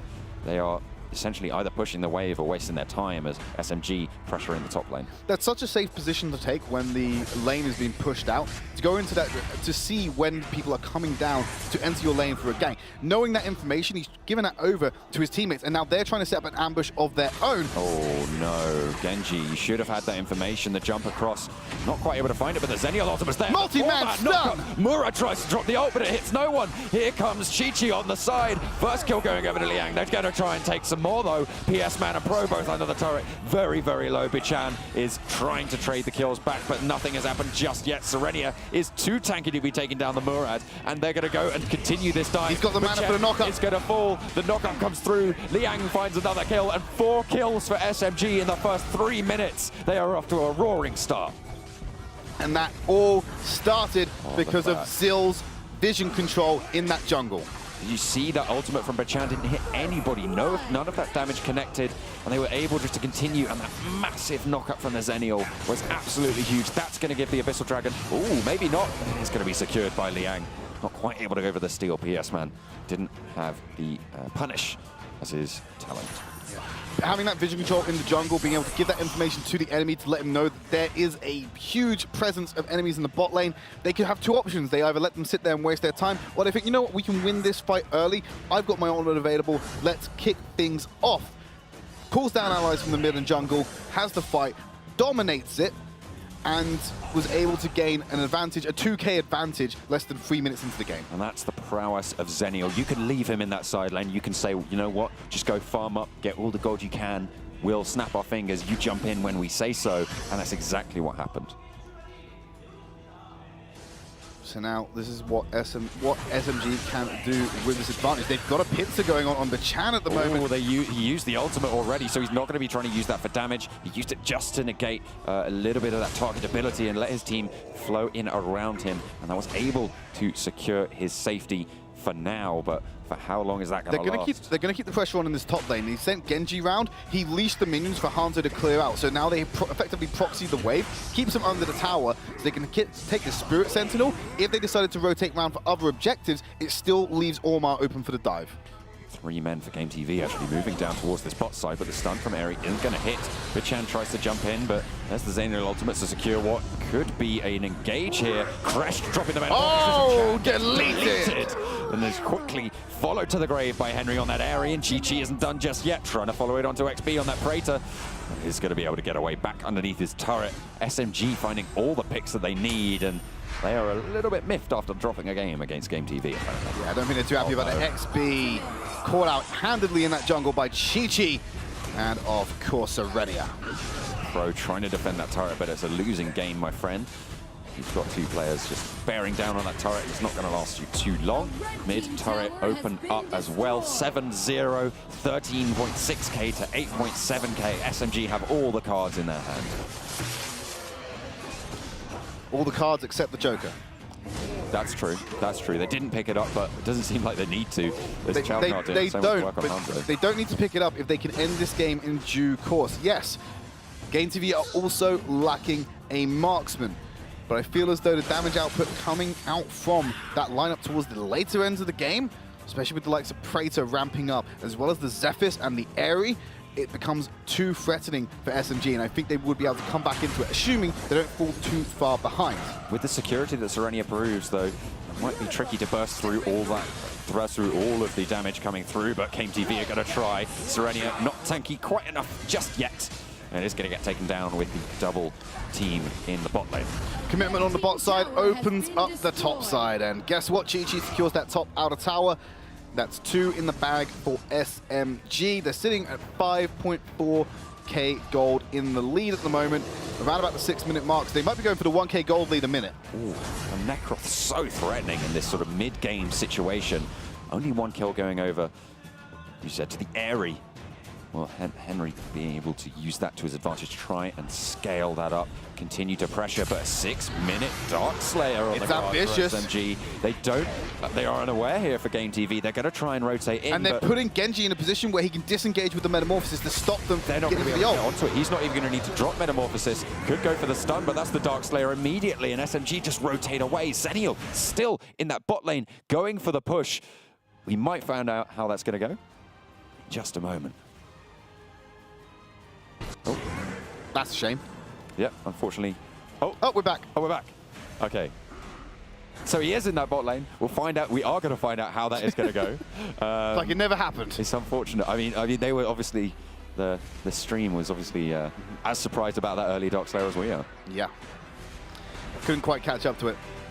But Genji sat in the mid lane. So now they've got the Darkslayer. They're going to be using Genji to initiate with the Crashed ultimate, send in Zenial to provide that support, and then they're just going to allow the CC lockup to take effect and get Chaugnar into the center to start dealing this radius damage. They're sieging away this jungle as well, just playing that war of attrition, denying the XP, denying the farm and gold. You can see it's working. Pro on level 7. Still, Chan trying to find some damage, but with 3 tanks to come up against, you're really going to have your work cut out for you. Because Hanzo obviously on that Chaugnar, whilst he is going to be able to pump out a lot of damage, he has a lot of health to get through as well, and Henry doesn't have quite so much, so Chi-Chi and Hanzo could try and take him down, but Chan is going to be there. He's going to be able to drop the ult, but is he going to be able to baited him into a trap. 4 players? There's the Metamorphosis. The ultimate isn't going to have enough damage. GameTV rotating in. Liang called out under the turret, but he's just going to dash back over the wall. Genji tanks up, and that is going to be the turret falling as well. GameTV try and find something more, but Henry isn't going to be able to do enough damage to get through that. The mid lane turret will be soon to fall as well as SMG just rotate around the map, taking what they want, when they want. Genji, though, is going to go down with a little bit of a misposition. Serenian not able to save that one. He dashes away over the wall. So what happened there was they baited in the Chan. They said, hey, I'm squishy, I'm underneath tower, come get me. Comes into the tower, they fold around through the red side jungle, collapse into him. Yes, you had Liang tanking up the tower, but he's got the mobility to get away, but it leaves Murad in the center just to get decimated. And from there, Crush drops the ultimate. He's able to tank up that tower, survive along. It's a powerful shield when he turns into the Metamorphosis form, and he's just able to sustain the tower whilst also whittling it down even closer. So it just took a couple of taps after the fight was done. But it all started off with Necroth. He gets 3 auto attacks in, and then he dives forward, uses the 4 for the knock-up, and gets his damage combo out. 9 minutes into the game, and there's a 10k gold lead for SMG. They are certainly ahead so far. Will they be able to close this one out? We've seen GameTV Turtle in several of their games versus their quarterfinal opponents and their semi-final opponents as well, able to put them through. And it allowed them, they were able to just farm around these high ground turrets and try and keep themselves alive, but I don't know if they're going to be able to do it against SMG. Well, if they're going to try and brute force a tower, Crash is the person you've got to have doing it. Metamorphosis can be strong if it's landed onto multiple people. That initial wave can make or break the engagement. And they've lost the Darkslayer, so now is not the time for it. They're going to need to wait for, if they want to brute force it, they will have to wait for a mistake or another Darkslayer on the field. Without the range, it's very difficult, and things can still be turned upside down with some poor decision making. Where they opt to put the pressure now is up to SMG. They're going to go for the top lane, and Henry is going to get burst down to half. There's the Metamorphosis. The long-range stun is going to come in, and GameTV try to go in on the sidelines, but you're not going to find an opening. Hanzo has to back off, but it's not going to matter. The damage is done. B-Chan will fall as well. And now it's the rest of GameTV to fall down as well. They're just going to go one by one, and yet again, SMG roll on through with a 10-minute victory. They're going to take game number 3 to bring the scoreline 2-1 in this best of 7. 2 more games for them. They will be able to take home the title and that $100,000 bonus to their paycheck. And you just noticed Chaugnar there, Hanzo making a gesture for Chaugnar, holding his nose, waving his arm around like a trunk. Very happy with that previous performance. A reinvigorated SMG after 2 very shaky matches. There is the supposedly strongest team in the world showing up, and another replay of that for you right there. Love it. I think that's going to be the new thing. Yeah, well, see what happens when SMG take the Chaugnar. They were banning it previously, but I think if they're forced on the blue side again and they want to take Chaugnar, they should either do it or force GameTV to ban Chaugnar. So this is the thing, because what I think is happening with this is they don't think that Chaugnar is worth that first 2 pick priority on the side of SMG. So if they're on the red side, they need to ban it away because GTV will pick it up in that second rotation of their picks. But if they're on the blue side, they don't ban it away because they think GTV have the same mindset. They're going to be able to pick it up with that second rotation, which is what we saw happen here. it was not even Chagnar who was the highest damage dealer that we usually see in these compositions. It's actually Chi-Chi, and he was being very proactive on this Nakrov. He was the one setting up these early engagements, utilizing that forced attack passive to start off the fights and have the follow-up CC come on from Genji when it was beneficial. Looking on the other side, Murad and Praetor were the primary damage dealers of that team. Zephyrus didn't really find his own in that one, nor did Irie, but that's because the game didn't go late enough and they weren't in a good enough position for Henry to become impactful. I just want to say, Zenial had 20% of damage dealt to heroes in that fight as well, which is a lot more than we usually see. So a lot, yeah. So that's mainly because there's more damage threats on the team. Zenial does output damage, but when you've consolidated it into a tankier lineup, obviously the distribution is a little bit off with it. Yeah, so they will be moving into game number 4 pretty soon. I believe we have a break. I'll have to double check that. But for now, let's take a look at the highlights from this game, see how SMG were just able to run away with it. And this is that first collapse, that bait using information from some very creative placement by Liang, just to catch it out. There's the engage. You can see this is the ultimate where Bichang is caught underneath, and now Liang's tanking it up from Pro. He's got the ability to get out, but you've still got Genji to deal with under that tower. And then here's the mistake that cost them the game. Henry going too low, forces out the initiation from Kresh. Tower was low enough to be taken without completing the fight, and they just decimate them through all the way to the core. SMG just showing us just why people are scared of them. Continuing with their phrase, GTV who? Yeah, pretty much. It's that game it was GameTV who. Exactly. Well, that was game number 3. See when we're going to be getting into game number 4. I think we're going to be jumping straight into game number 4. I think we might have a break after the next game. Probably. I don't know. It's because, of course, so after short games, you have to change up the schedule slightly, so sometimes these breaks do fall through the cracks. But game number 4 is on the cards, and I, for one, am ready. Oh, no, I need like 2 more minutes. Do you? Okay, fine. We'll just be quiet for 2 minutes. We'll just wait. We'll go over to Korea. We'll get them to pause. Ah, silence. But no, we're not gonna shut up for that long because it's pick ban for game number 4. And again, SMG actually going onto the blue side, and that Razban once more will come out as that priority for them. So again, Raz on blue side. I think them definitely being on the blue side is going to force something to happen with the Chagnar.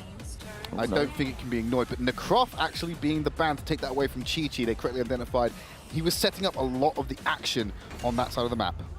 Yeah, Chagnar is actually banned away this time. So they are just sort of removing that threat. The Malok ban as well. Coming out for GameTV, and the L'Oreal hover for SMG as the primary mid laner for now. Well, now L'Oreal is being open as the 100% pick ban rate, beg my pardon, incredibly strong. Will we see them run L'Oreal Alice? Because they're capable of running the Mage Alice competition. It just depends on how this stacks up, and of course they're giving away 2 powerful picks here potentially to GameTV. It's all about, the Alice pick usually comes in the final phase of blue side pick, when they lock it in, and that's when they got a good idea of what's happening with the opponents on the red side. See what they opt to go for. They are at the moment hovering Zill and Ryoma. Zill obviously proving pretty tricky to deal with in these previous couple of games. Ryoma just that staple pick that if it's not banned, you're gonna see it. I think this would be the debut game for Zill if it's locked in for GameTV in this tournament. They haven't played Zill just yet. Zill has a relatively high pick ban ratio. It's mainly being picked up by other teams. It's just something GameTV haven't ventured into. Will fortunately get that Ryoma back again, help with some of that side lane pressure that was, I think, sorely lacking from relying on the late game Aerie.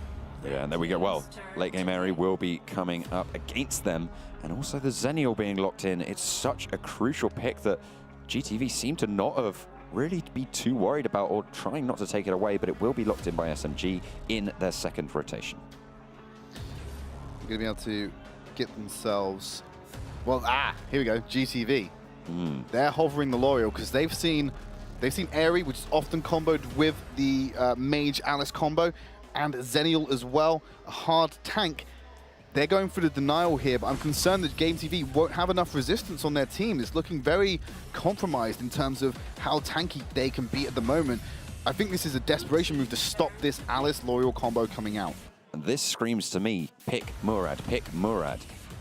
on the side of SMG. If they can get it on board, the Ormar available as well. If they can get both of those picks. You know that final 2 picks would have been Alice and Ormar if Alice wasn't taken away. Well, I don't know. I know no such thing. But Alice is one of the most hotly contested picks between these 2 teams. There's the Murad for SMG coming out to just delete some of these carries. And Murad is not something that SMG have actually played this tournament either. So I'm sure they've been able to get some experience on it domestically. But they've not actually picked it up in the AIC as of yet. Well, you know, these guys are pretty good. I think they'll be all right. Yeah, they're pretty solid, aren't they? Yeah. Doing okay. I mean, you know, the finals, you know, big work. I know. 100K, whatever. Hailed is the best team, you know? 100K, whatever. You know? 100K, by the way. Yeah. Violet's still open, though, for GameTV if they opt to choose it, and that would leave them with a very squishy lineup with their tanks, in inverted commas, being Ryoma and Zuka. Yeah, it's going to be a rough spot for them. Feign up if they opt to swap it out, but no, they're just going to lock in the Violet. So, very squishy lineup. This should be a playing field for Chi-Chi. I mean, he was eager to get involved with Nakrov last time. Should be able to do the same on this Murad, assuming he doesn't get locked up by either Zuka, Ryoma, or Alice. Because if they land one of their crucial disruption skills, Chi-Chi will go fast, because what they lack in tankiness, this team makes up for in damage. That is true. You misstep, you are dead. That's true. Serenia will probably be looking to back up the Murad on the engages, so watch out for that, because of course, if he drops down, he gets the heal zone and is able to just provide that front line on the aggression coming out from the Murad, as well as the Ormar just sort of running around, getting that stun bot ideals coming on through. Stuns from Ormar are really, really strong as well, remember. Alice isn't the only one with stuns in this game. There are plenty of others, and the Warrior will try and take to the arena of Valor with the greatest of courage. It's going to need a little courage coming out from GameTV. I'm still uncertain that this draft was the best they could produce against SMG in this Game 4 final. I'm not sold on it at the moment, but I would love to be proved wrong. Yeah, I would love you to be proved wrong as well. Yeah. But it is going to be GameTV once more going up against SMG in this grand final of the AIC 2017. So far, it is a 2-1 advantage to SMG after taking a convincing win in game number 3.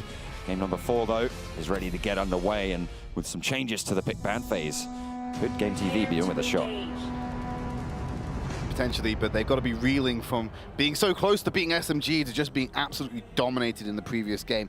Going to have some mental aspect to it that could prove to put them in a bad state of mind. GameTV with a forwards position from their Alice, but otherwise very passive play across the board. They're just going to give that Sage buff over to Violet, who is playing in that jungle role. Alice actually going for the late invade, but could get collapsed on. This is the second time we've seen SMG actually collapse onto the jungle players. Pro could be caught out here. The stun is going to land onto Hanzo. They're just going to get out of that one, but the Might buff doesn't go to GameTV.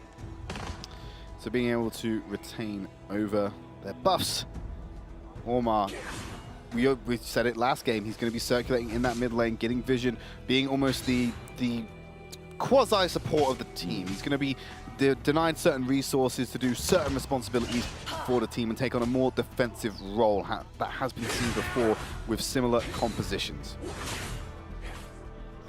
Maintaining that pressure in the mid lane, something because of the rate at which the minion waves spawn that's happening is these mid laners with large amounts of burst damage are clearing these waves very, very quickly and are starting to roam around.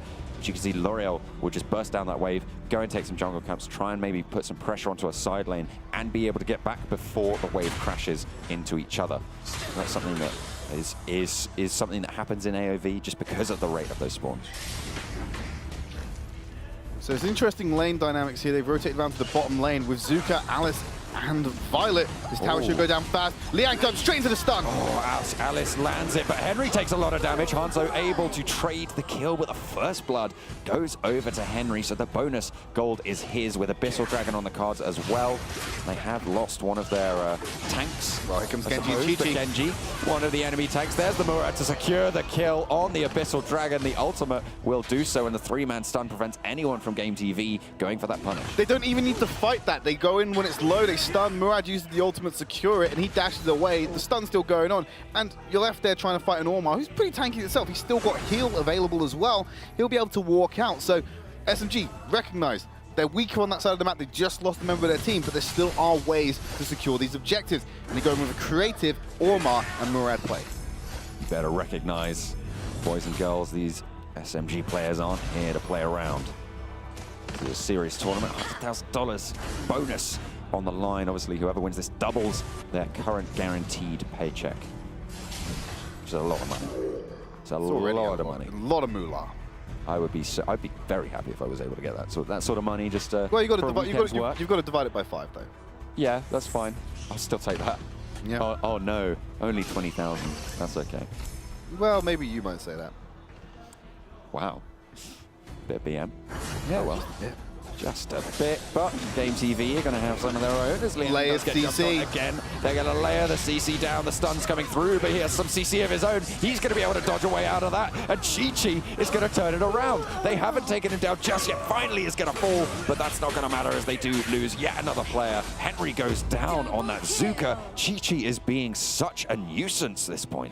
It looked so good for GTV. They had Airy exactly where they want them. They laid the CC perfectly. I would have actually liked to have seen maybe Pro delay the hissy fit going down until the CC had concluded. She didn't quite do that, so the silence wears off, allowing Airy to jump out. Plus, reinforcements came in, so with the mobility to get out the hissy fit and in on top of Bachan, he then burst him down enough with the stun, with her damage, for Chi-Chi to come in and just decimate the fight with the ultimate, and then they cleaned up by rotating back onto Henry. There's the respawn on the Abyssal Dragon. See who is able to gain position on that. And at the moment, SMG have the man advantage. Obviously, the Spirit Sentinel is up as well, which is what GameTV are prioritizing. They will be able to take that one down. Zenial in the top lane does have his ultimate, remember. He will be able to jump in. Just came up there. And yeah, SMG are just going to be able to burst this down with the ultimate from Chi-Chi. He's able to take it down from pretty much 2,000 health at this point. So there's not really a chance you can get in there. For GameTV, especially if you're on the other side of the map, they will try and trade it off for a turret, but Genji has found himself a Zuka in the jungle. Liang trying to dash on, but no mobility is just a little bit too strong. No point in committing the cooldowns to that one on Zuka. He's mobile enough to get under the tower, and you've already seen that Ormar used his consistent stun. Obviously, he's got the RNG element from his passive, but he used the consistent one in the form of his swagger. I'm just going to try and chase him down, but he's just going to walk away. Didn't even need to dash over the wall or feel the need to do so. They just stop trying to go for the pursuit. They do trade the turret in the top lane for the turret in the bot lane. So overall, very even trade going across. SMG with a mild advantage so far at 5.5 minutes. Here comes Bachan. Stun misses, unfortunately, for PS Man. They're going to go in. Genji and Hanzo trying to charge onto PS Man, but they're just going to get taken down. But Henry is finding himself in danger in the bot lane. Serenia, disciplined fallback there, could have gone for the chase, but he realized 2 of those members can be coming down. Alice and Violet were the ones to do so. So nice little disciplined fallback, just forcing Henry back off, letting him know, by the way, if you try and fight me again, I'll destroy you. I think with the knowledge that there aren't many... This is a super fast Dark Slayer. Oh, it's Airy and Murad. The advantage with Murad is the ultimate burst it from such a high amount of health, and because the cooldown, you can pop it twice, but they don't even need to. They get the Dark Slayer, lose the tower in the bot lane, but they're not going to care because that Dark Slayer buff at 6 minutes is so impactful. Well, if I'm being pedantic, it's less impactful than late game, sure, but it's the same impact as late game because it is percentage, so everyone is scaling up. But the amount of experience you get from killing it is more impactful early game. Very true, but that's never really the main factor of it. It doesn't matter. It's semantics at this point. Let's get back into the game. I'm just trying to be pedantic. Don't worry. It's all right. But yeah, GameTV lose a massive objective on the map, and they're about to lose another as well. Abyssal Dragon will go down as Chi able to solo it out. The strength of Murad, paralleled by Lubu, potentially as the only other hero who can really do something like this. It's just so strong coming out from SMG. Their objective control 3. Oh, wow. Okay, damage going across 3 Abyssal Dragons, 1 Dark Slayer. It's only 7 minutes into the game. But not enough towers on the map at the moment for SMG. They haven't been able to convert it into the territory that is very important. Obviously, without gaining control of the map, you don't win the game. You can't get on the core if you don't take the towers. So now they need to work on getting those down. But we know how SMG are good at doing this, and they just roll around. They've taken their neutrals. They're going to rotate, push the waves in. I imagine they're going to focus on the mid at the moment whilst trying to cut off the rotates themselves. You can see the wave is pressuring on in. You've got Murad in the sidelines, potentially looking to get onto Beichan. You've got the Spider Camp as well to charge up his auto attacks, to ready to go in and go for that ultimate. But instead, they are just going to fall back and actually put some pressure in the bot lane. You can see Henry, only hero stood under there is Zuka with Zenial putting that pressure in. Well, he's playing so far under his tower, and he has to because there's not enough information about where the SMG roster is. You see Ormar and L'Oreal in the mid lane. You just know Zenial just left, but he could have easily folded back on himself and went back into the jungle. In fact, he's lingering around just for a second to catch anyone who might be on the chase. Now, with no information of where SMG are, you have to be mindful of where you are pathing because, for all you know, they could be right next to Bachan right now. That's all for Bachan. They have the same threat, though, if GameTV are in any one of those positions on the brush. I mean, Liang, way overextended here. Good thing he had vision, because if they'd have been in that Dark Slayer side of the jungle, they could have jumped on and gone for a pick, and because of their actually out of position when he's going aggressive, he's trying to recall. They might be able to interrupt it in time. Meanwhile, Serenia does cancel the ultimate from Zuka. The stun comes through, and Beichan actually able to pick up the kill. Liang taken relatively low, but does get the heal from the Ormar, and XP will fall, so the trade comes through. But in the mid lane, Henry jumps on in. Hanzo needs to sustain on through. If he's able to get it, picks up the kill, tries to find another, but he's not quite able to dodge around the damage for long enough. 3 kills going over across the map for GameTV, as the mid lane turret still stands strong for GameTV. It doesn't matter how mobile you are on the L'Oreal, if you're trying to avoid damage from Bachan, but you are not creating distance between you, it's just going to be auto attacks. They don't need to be aimed. They are lock on, they are point and click. And at this stage of the game, especially with a marksman is starting, the damage is starting to ramp up. So why you weren't trying to get out of that fight as soon as possible with your mobility on L'Oreal is an absolute mystery to me, because it's obvious the fight was lost and you weren't going to be able to evade and juke skill shots because there were no skill shots being used to kill you. That mid turret for GameTV relatively low, and actually Eri taking XB to task in the top lane, taking relatively low as well. This wave pushing in could be where they opt to go for this pressure in the mid lane. Zuka rotating up, could be careful, but Beichan drops so low, just about able to get away, but this turret is certainly going to fall. Genji was looking for that. Make sure you watch out for that catch. Genji will spot it out. Pretty sure he saw him go into the brush, but there's Chi actually going to find it. The ultimate getting ready for that 4th stack. Has the 4th stack. There it goes. Here it pops. Bro will run away as the Alice not quite able to stand up to the damage that's being pumped out. Chi is able to pick up the kill. Alice, ooh, if they dash over the wall, they might be able to find that. But there's another ultimate on to Beichan for Chi. Trying to find the turrets as well and continue to push, and there's XP having to dash away on that Zill. They're just putting so much pressure onto GameTV right now. They have so much pressure across the map. Yeah, and the waves aren't in the best of spots for them to be able to follow up immediately.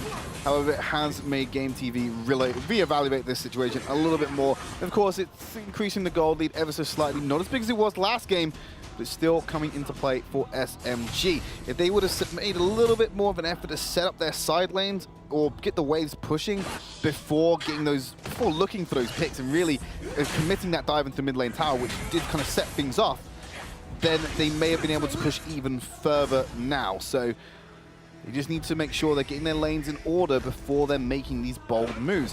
And because the Dark Slayer was taken so early, it's going to be back on the field in 55 seconds. Oh, PS, man, you're going to be a whole heap of bother. Has to dash away, burn the flicker as well. They're going to try and turn it on, but Hanzo is going to get dropped really low. He's outside the heal radius. Completely untouched on the side. Finally, it's going to get jumped on. All of the players almost surviving, and they are going to go through with a 1-for-1 trade and turn it onto Chi to find yet another. Liang is still up and ready to go. There is the double kill. kill coming out, but actually XB has gone down. Serenia jumps over the wall, just about surviving, but it's not going to last long. Beichan on the side of that fight was untouched for so long, and you can see how SMG paid the price for it. Yeah, and at the end of that fight, you're not going to be able to run away from Zuka. You've stalled as long as you could. You were able to get Hanzo and Liang out of the fight, which is good because the fight was lost. There's no way to turn it around. Hanzo was so low going into that, and Aerie just couldn't find the burst yet with too many bodies around the map. Couldn't find the right time to use that stun, get that shield, and start bursting down and squish your target. But moving back to what happened in that initial engagement where Murad was able to absolutely, well, the plan was for Murad to go in there and shred the health bars. Didn't go as much as he wanted to. Got some good damage in, but ultimately will fall down prior to that. Take a look at what Violet has bought as well. You've got the Death Sickle there, which is going to prevent one blow of fatal damage, which, of course, with that Murad could be the difference between life and death. However, with enough damage being pumped out, it won't matter too much, but they need to find the picks. It's that trade-off. If GameTV continue to be able to keep Beichan safe on the side of the fights, they could be in with onto a winner. Liang is going to try and catch him up and pay the price. Actually, if Pierceman goes for the stun, Zenial drops in. Now Beichan gets jumped on, and that is going to be the end of it. But Liang does go down. You see that Death Signal paying dividends as they are able to use it to great effect. But here comes the L'Oreal, late game L'Oreal. We've seen it before, and we're seeing it again now. That is a massive chunk of damage, so consistent coming out as Serenia picks up the kill. Just a small nitpick I have to have with them. Every time, both times, last two times Zenial has used his ult in, the person he's been trying to save has moved out of the radius and not received the benefit of the heal and been forced out the fight. Yeah. Very small, I know, they're still winning the fights, but it's still winding me up a little bit here. Oh, look at this, the Dark Slayer being started up again for SMG. Chi-Chi actually relatively low, but that lifesteal from the Soul Stealer will be able to keep him alive. They turn the fight though. He jumps into the heal zone. They're going to just continue onto the Dark Slayer. It did get the reset, so they might not want to continue on this. And actually, yeah, they are going to go for the chase. XB will be mobile enough though to get away from this. But look at that top lane wave presence coming out. Actually, XB does get caught out in the mid lane, and Serenia again picking up the kill. Already 3 kills on the board, and starting to rack up now as Hanzo jumps on towards PS-Man. You can see why L'Oreal is such a priority pick as well. There's the ultimate, missing PS-Man just about out of range, but they do get the turret. Once you get to the stage where your cooldowns are low enough from L'Oreal to be able to dance around the fight gracefully, you become so obnoxious that it's impossible to shut you down unless you have some form of hard CC that's consistent. And we said that the enemy team has got hard CC. It's just not consistent. They need to hit their skill shots and try and get the dashes as well. When you're coming up against such a massive tank like Serenia, and Genji is going to be backing him up with the stuns coming out left and right, you might even get a chance to try and land your skill shots, especially with damage Chi-Chi can pump out. And Liang as well. They would have just dash in, and when Hanzo arrives in the fight, you know you've got problems.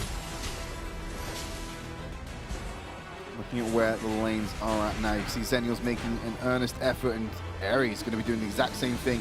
Get pressure on these side lanes, and then they're going to pick and choose the lane they want to attack. So they're grouping around bottom mid. So I think they want to let Aerie have some time to get that split push on. She's removed a portion of the wave, and the reason why you do that is it might generate what's called a slow push. You can get multiple minions in the same wave, so when it crashes against the tower, it's not 3 in a siege minion, it's 5 in a siege minion. It's more potent, it demands a more aggressive response from the defending team. The defending team once more is GameTV. We saw them turtle. We saw them try and turtle last game. Didn't work out so well.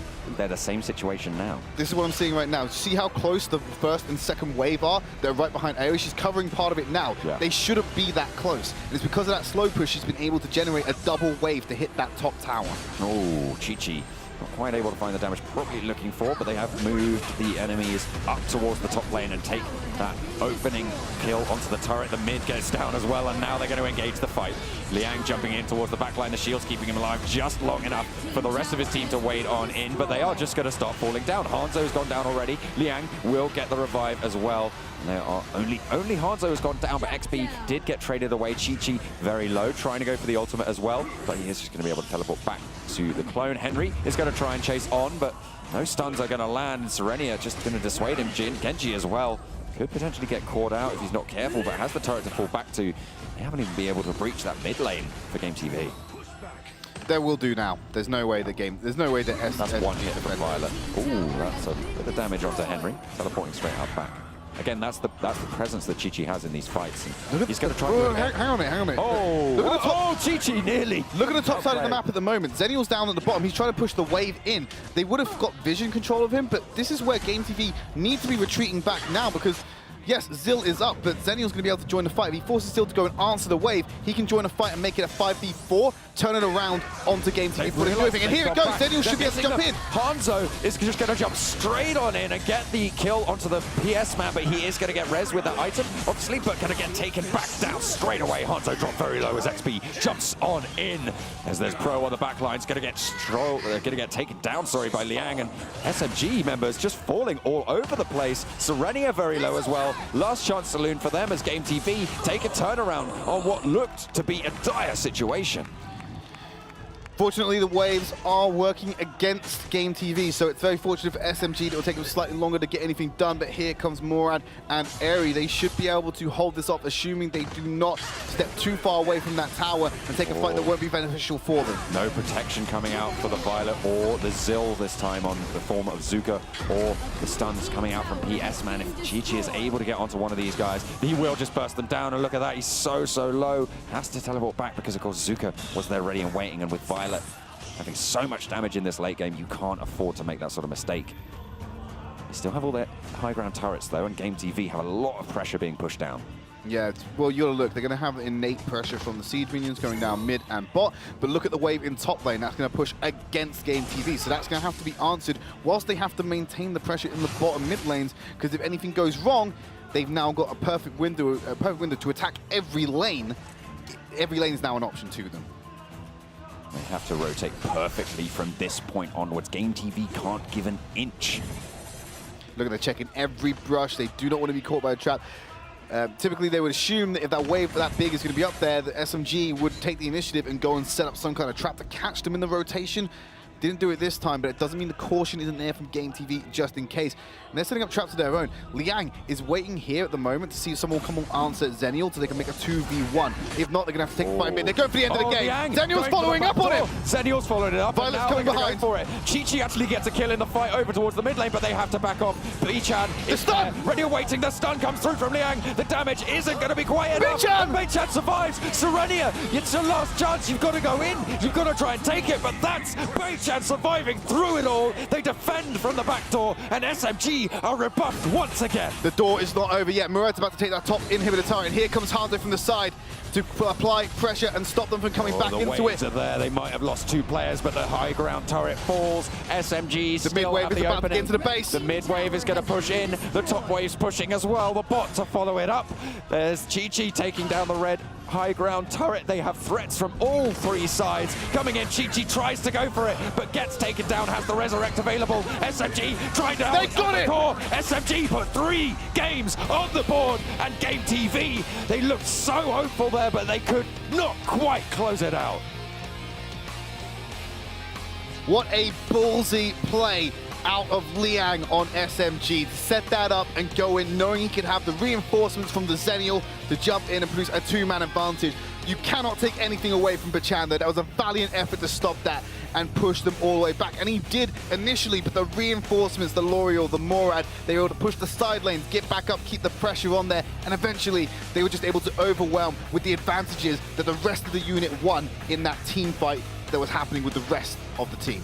The waves so well managed for SMG. They baited out the players from the base. They went in for that back door. They weren't able to do it on the first rotation, but then Chi-Chi in the top lane pushed in that wave, and with the threats from all sides and the fight going on towards that mid lane, they just couldn't get back. But let's look at this damage.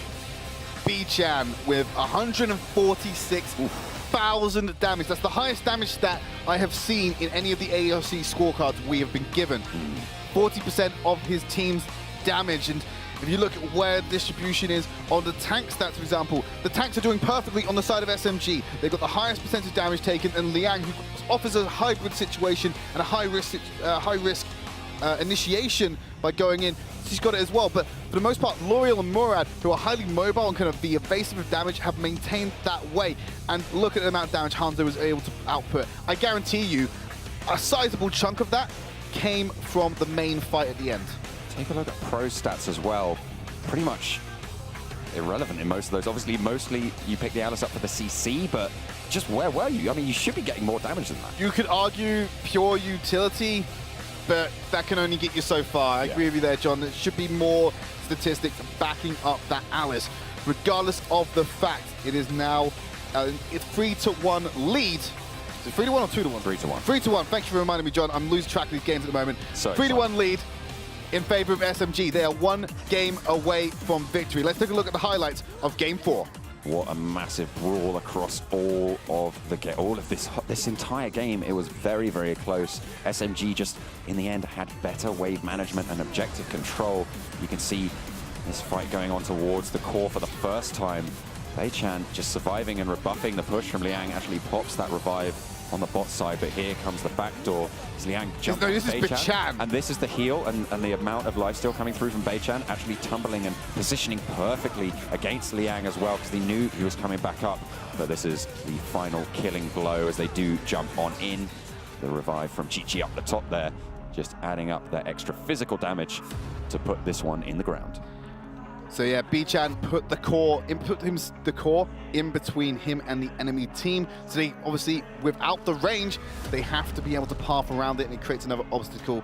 So that plays into the great positioning you were talking about and being able to hold off. And the lifesteal coming in with damage, clears out, pops the resurrection on Airy, and it just left with a not exactly high damage dealing to structure Zenial. And there's no minions nearby, so it's even got that resistance buff to maintain it. So there's no way they're going to be able to finish it off. But it all comes round to the survivability and the fact that Airy and Murad were able to go ahead and capture that top lane turret, and L'Oreal was able to reinforce them.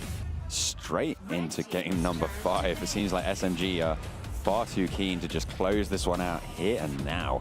So let's get this one underway. GameTV are going to be on the blue side. SMG back over on the red. And now it's going to be GameTV to ban out the Malok first. This is what we saw from them in games number 1 and 2, although they did ban it second. And 3 and 4. Okay, so they have banned Malok every single time. Yep, Malok has been banned every single game. Zenial has been picked every single game. Those are the only things that are consistent at the moment. There's the Raz going away as well, tucked into the back pocket of SMG. I think you need to consider rebanning L'Oreal. I think you need to consider taking it off the board and going back to what you did with Game 1 and Game 2. In the hands of Hanzo, he may not have had a visceral impact, something like Murad or Airy had, but he was definitely there dishing out the damage. So it's a smart decision by GameTV to deny that L'Oreal. There's a reason why it's still 100% pick ban. It's such a strong pick in the right hands.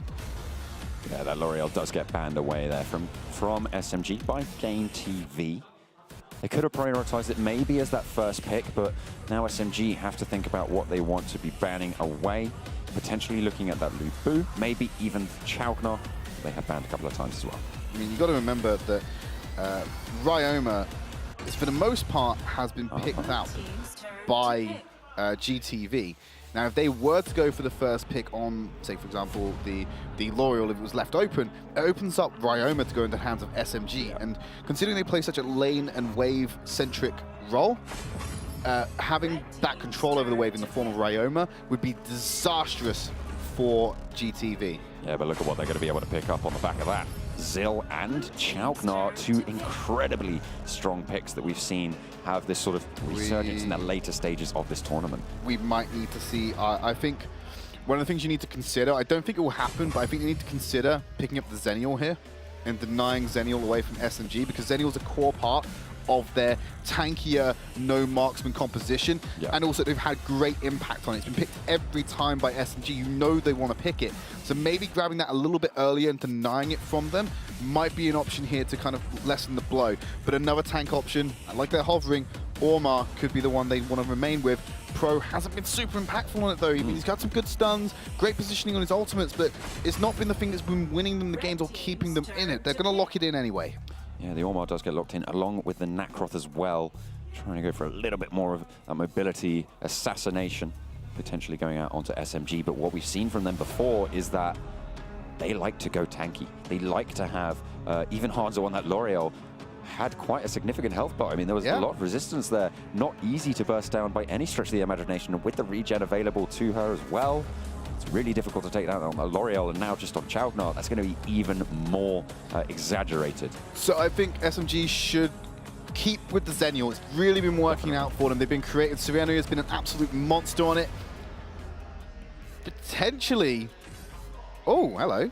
Oh, now this is Slims could be a debut on this final. I feel like they're going to swap off the Slims here. You know, I've been a massive proponent of Slims. I know, you constantly bring up Slims every time. Okay, fine, they're going to lock him in. The one time you doubted yourself. Yeah. It's when they strike with the Slims ban.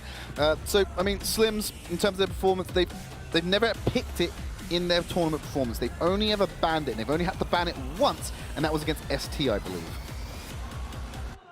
Now, with the mid laners sort of picked and banned away, L'Oreal and Raz being the top two, actually both being banned and the Chaugnar being picked up, you're left with your next wave of mages. And what's being hovered at the moment? That's, no, that's Natalia, actually. Oh, sorry, my bad. Talia doesn't see a lot of play. It has its defined role. I mean, you've got some long-range poke, you've got... I mean, Praetor's still up, so... Yeah, Praetor is still up, but I don't think Praetor doesn't have a visceral impact. I don't think you can put up damage stats. But if Natalia's locked in, yes, lock in Natalia, fine. Long-range poke, AoE stun that's actually at range, so she can do it safely, and then her ultimate is a channel beam that's just going to shred through enemies. If they can position correctly and keep Natalia away from any hard CC, which is now a problem because Genji is now locked in Crest. That's going to pose a problem, because if you lock down Natalia's ult, you can stop her channel early and she won't be able to shred through the team. And considering that stun duration can go quite far, as well as giving a movement speed boost for him to get in front of her and start taking her down, this Crash is a great answer to the Natalia. Now, this is very interesting as well. They did pick the Slims, and I wasn't quite sure why until I realized if they didn't pick it, that's something GTV could have picked up to really counter this comp. Obviously, we keep saying Slims, Tank Shredder, that's what you go for to try and counter these tanky comps. And if it's on your team already with these tanks at the front lines, we've seen how devastating that Slims can be. We've seen multiple quadra kills and things like that coming out from him. If he remains untouched in the back line, he can be so damaging. And of course, with that long-range initiate that he provides as well, it's a real threat. And another factor in shutting down the Natalia, hitting with the Slim Spear at long range, especially from a side angle where she's not playing, because it is only a one-directional. It works on like the degrees of a clock.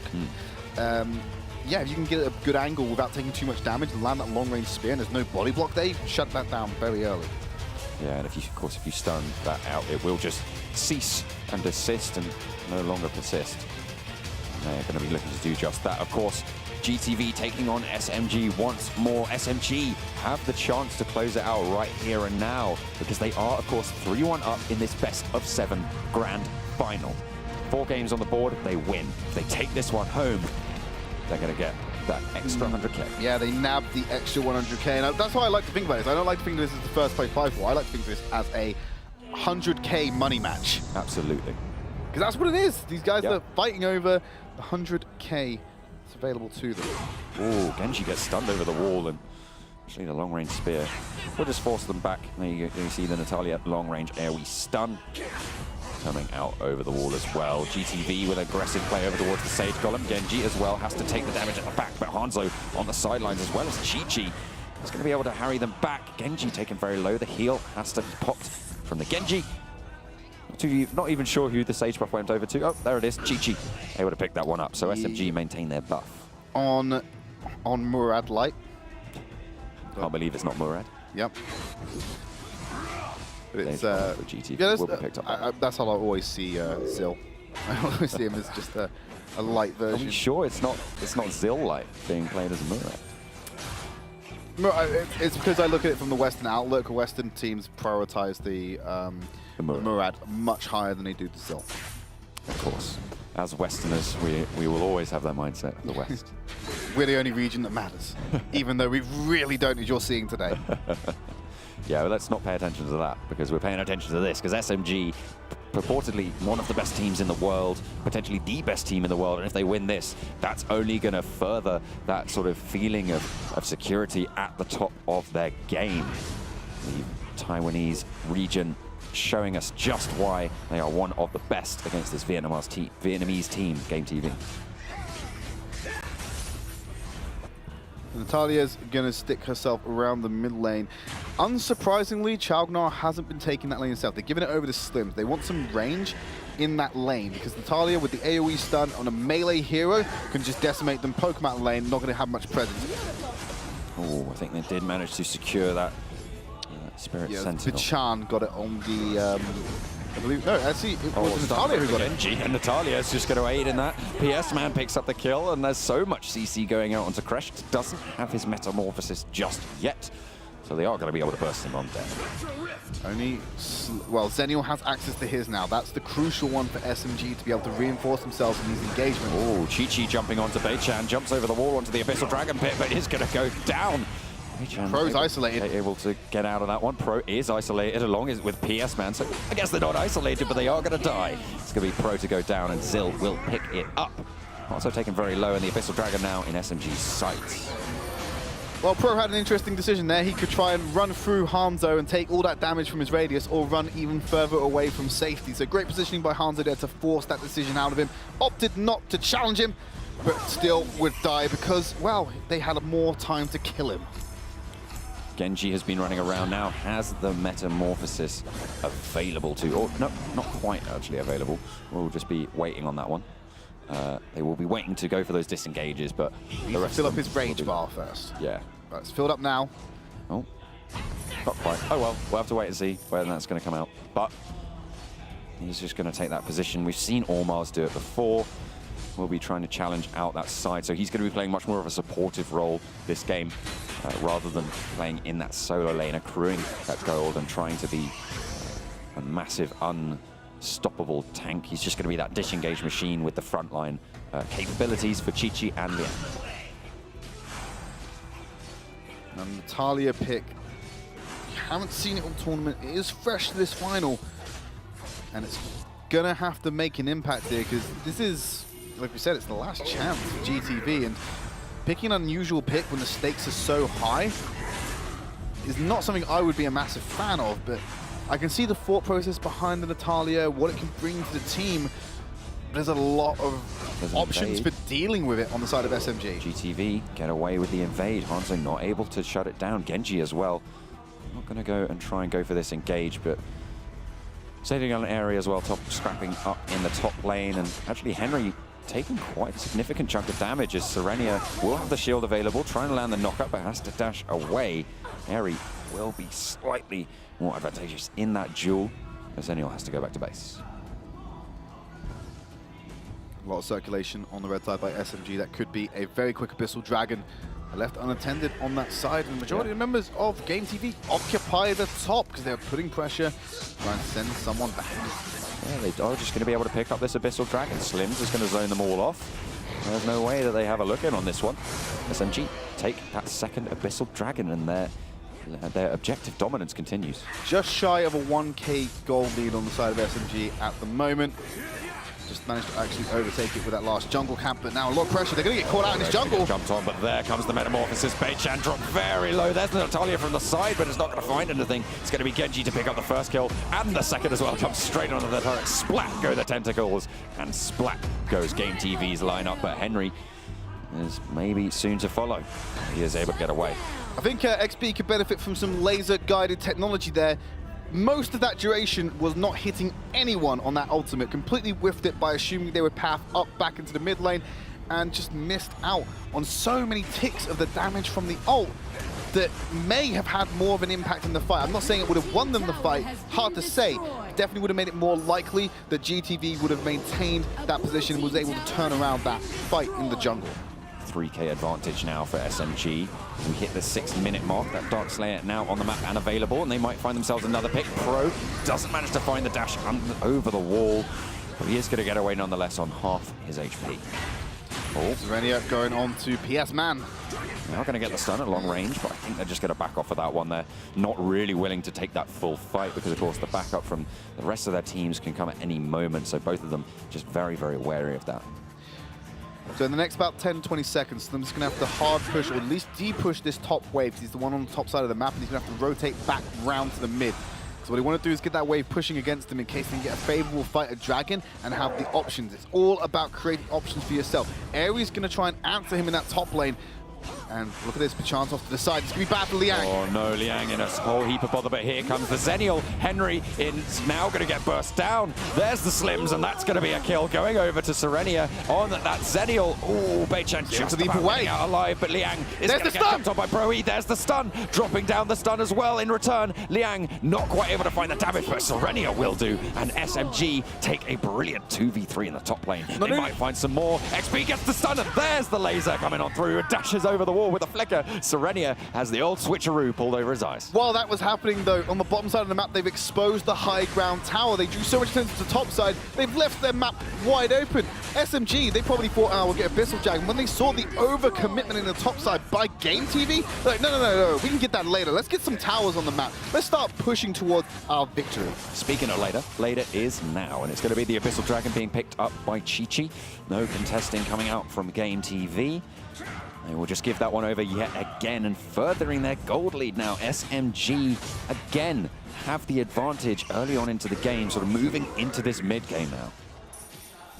Genji and Hanzo, I don't think they want to take the fight with Pro. He's not the one you want to kind of catch out because that stun, his AoE damage, you can definitely stall out for time while the rest of his team reinforces him. Henry, he fancies to go. I don't think he's going to fancy it for very long. Just going to see to it that he is very disappointed with that date. Well, now they're kind of opening up for the invade because they've got that man advantage. But Chan, though, one step ahead of him, already scored the buff, but there's Crash. Giving a little bit of slow to double knock up. Not enough. Yeah, he's just really zoning them off. Only Genji and Hanzo are sort of sat there, and they don't want to fully commit. Obviously, Hanzo only on half of the mana available, but PS Man tries to go for the engage nonetheless. There goes the ultimate from Chi-Chi, but has to dash away. Pro not going to be burst down just yet. A little bit too tanky. Genji is going to get out. The wave that's been accrued in top. Slims has done what he was going to do originally. He's got Zill to reinforce him. They're going to pressure onto the middle, the top inner tower. There's the stuns coming on through. He's going to try and ult away, but not going to be able to channel it. Not actually even going to start it. And GameTV get the pick off, but the turret in top goes down. SMG maybe looking for this early Dark Slayer. This is something that they continuously are going to do. It's not, I say early, it's been on the field for 3 minutes, but they could turn it around onto Henry. Maybe they were just baiting out GameTV. Smart decision to disengage that. I don't think they're that far ahead to be able to take that fight, especially considering they've just come off the back of a long series of engagements as well. Great restraint by SMG, despite having over half the Dark Slayer taken down already. It's not the fight you want to take. Genji getting caught out towards the Dark Slayer pit, but it's just going to pop the Metamorphosis and waddle on out of there. Or slither on out of there. How do you move on tentacles? What's that called? Slither, I would do. Slither? They're like 8 snakes, aren't they? Sure. They are. The movement is similar. Yeah. On land, anyway. In water, it's completely different. Sure. I don't know. Well, the jury's out on that one. I've no idea. But yeah, we'll go with Slither for now. Why not? Crushed is sort of not really having the massive top lane impact that we see him have sometimes. He is, as I said, going more into that supportive role. But there's another Abyssal Dragon going over to SMG. He doesn't need to be that off lane. Thresh is often played as a support, not as just this side laner that goes in there. And he's having wonderful impact in terms of initiating fights, disengaging, keeping himself safe. He's one of the standout players for me at the moment. As Henry, well, he's about to struggle to stand. His kneecaps are about to get broken by a squirrel. He's throwing spears at them. Oh, Beichan, though, isn't too happy about it. Henry will get the lockup, and there's the laser coming through from the Natalia. Jumps out just in time to get a little bit more damage, but does finally go down. Here comes Hanzo, though, wading in from the side. Can't get into the fight. It's already over. Prevent him getting into the site. Yeah, pretty much already over, but Chi-Chi should be able to pick this one up on towards the Necroth, but no, he is just going to be mobile enough to get away from that one, and the lifesteal as well will just surprise him. But Chi-Chi finds him out in the jungle, and Genji will zone him out from trying to go for that fight. But Chi-Chi actually gets taken down by Beichan. Genji not able to stop that one from happening. And he is going to turn his attention on towards the Crest as well. But there's a fight going on over here as well. PS Man gets a kill onto Hanzo, and that elephant isn't going to remember for very long. Look, you're dead, and Genji Daniel with the save coming in. Liang finally coming up with that Slims. Might look for the stun. Pro is low, but they can't starting do on the Dark Slayer Yeah, now. they're not going to be able to. With Slims coming back into the fight, that stun could be absolutely devastating. Serenia did use the ultimate, so they wouldn't be able to back it up like that, but SMG still had the advantage, but some nice pickoffs going for GameTV. Still got some fight left in them.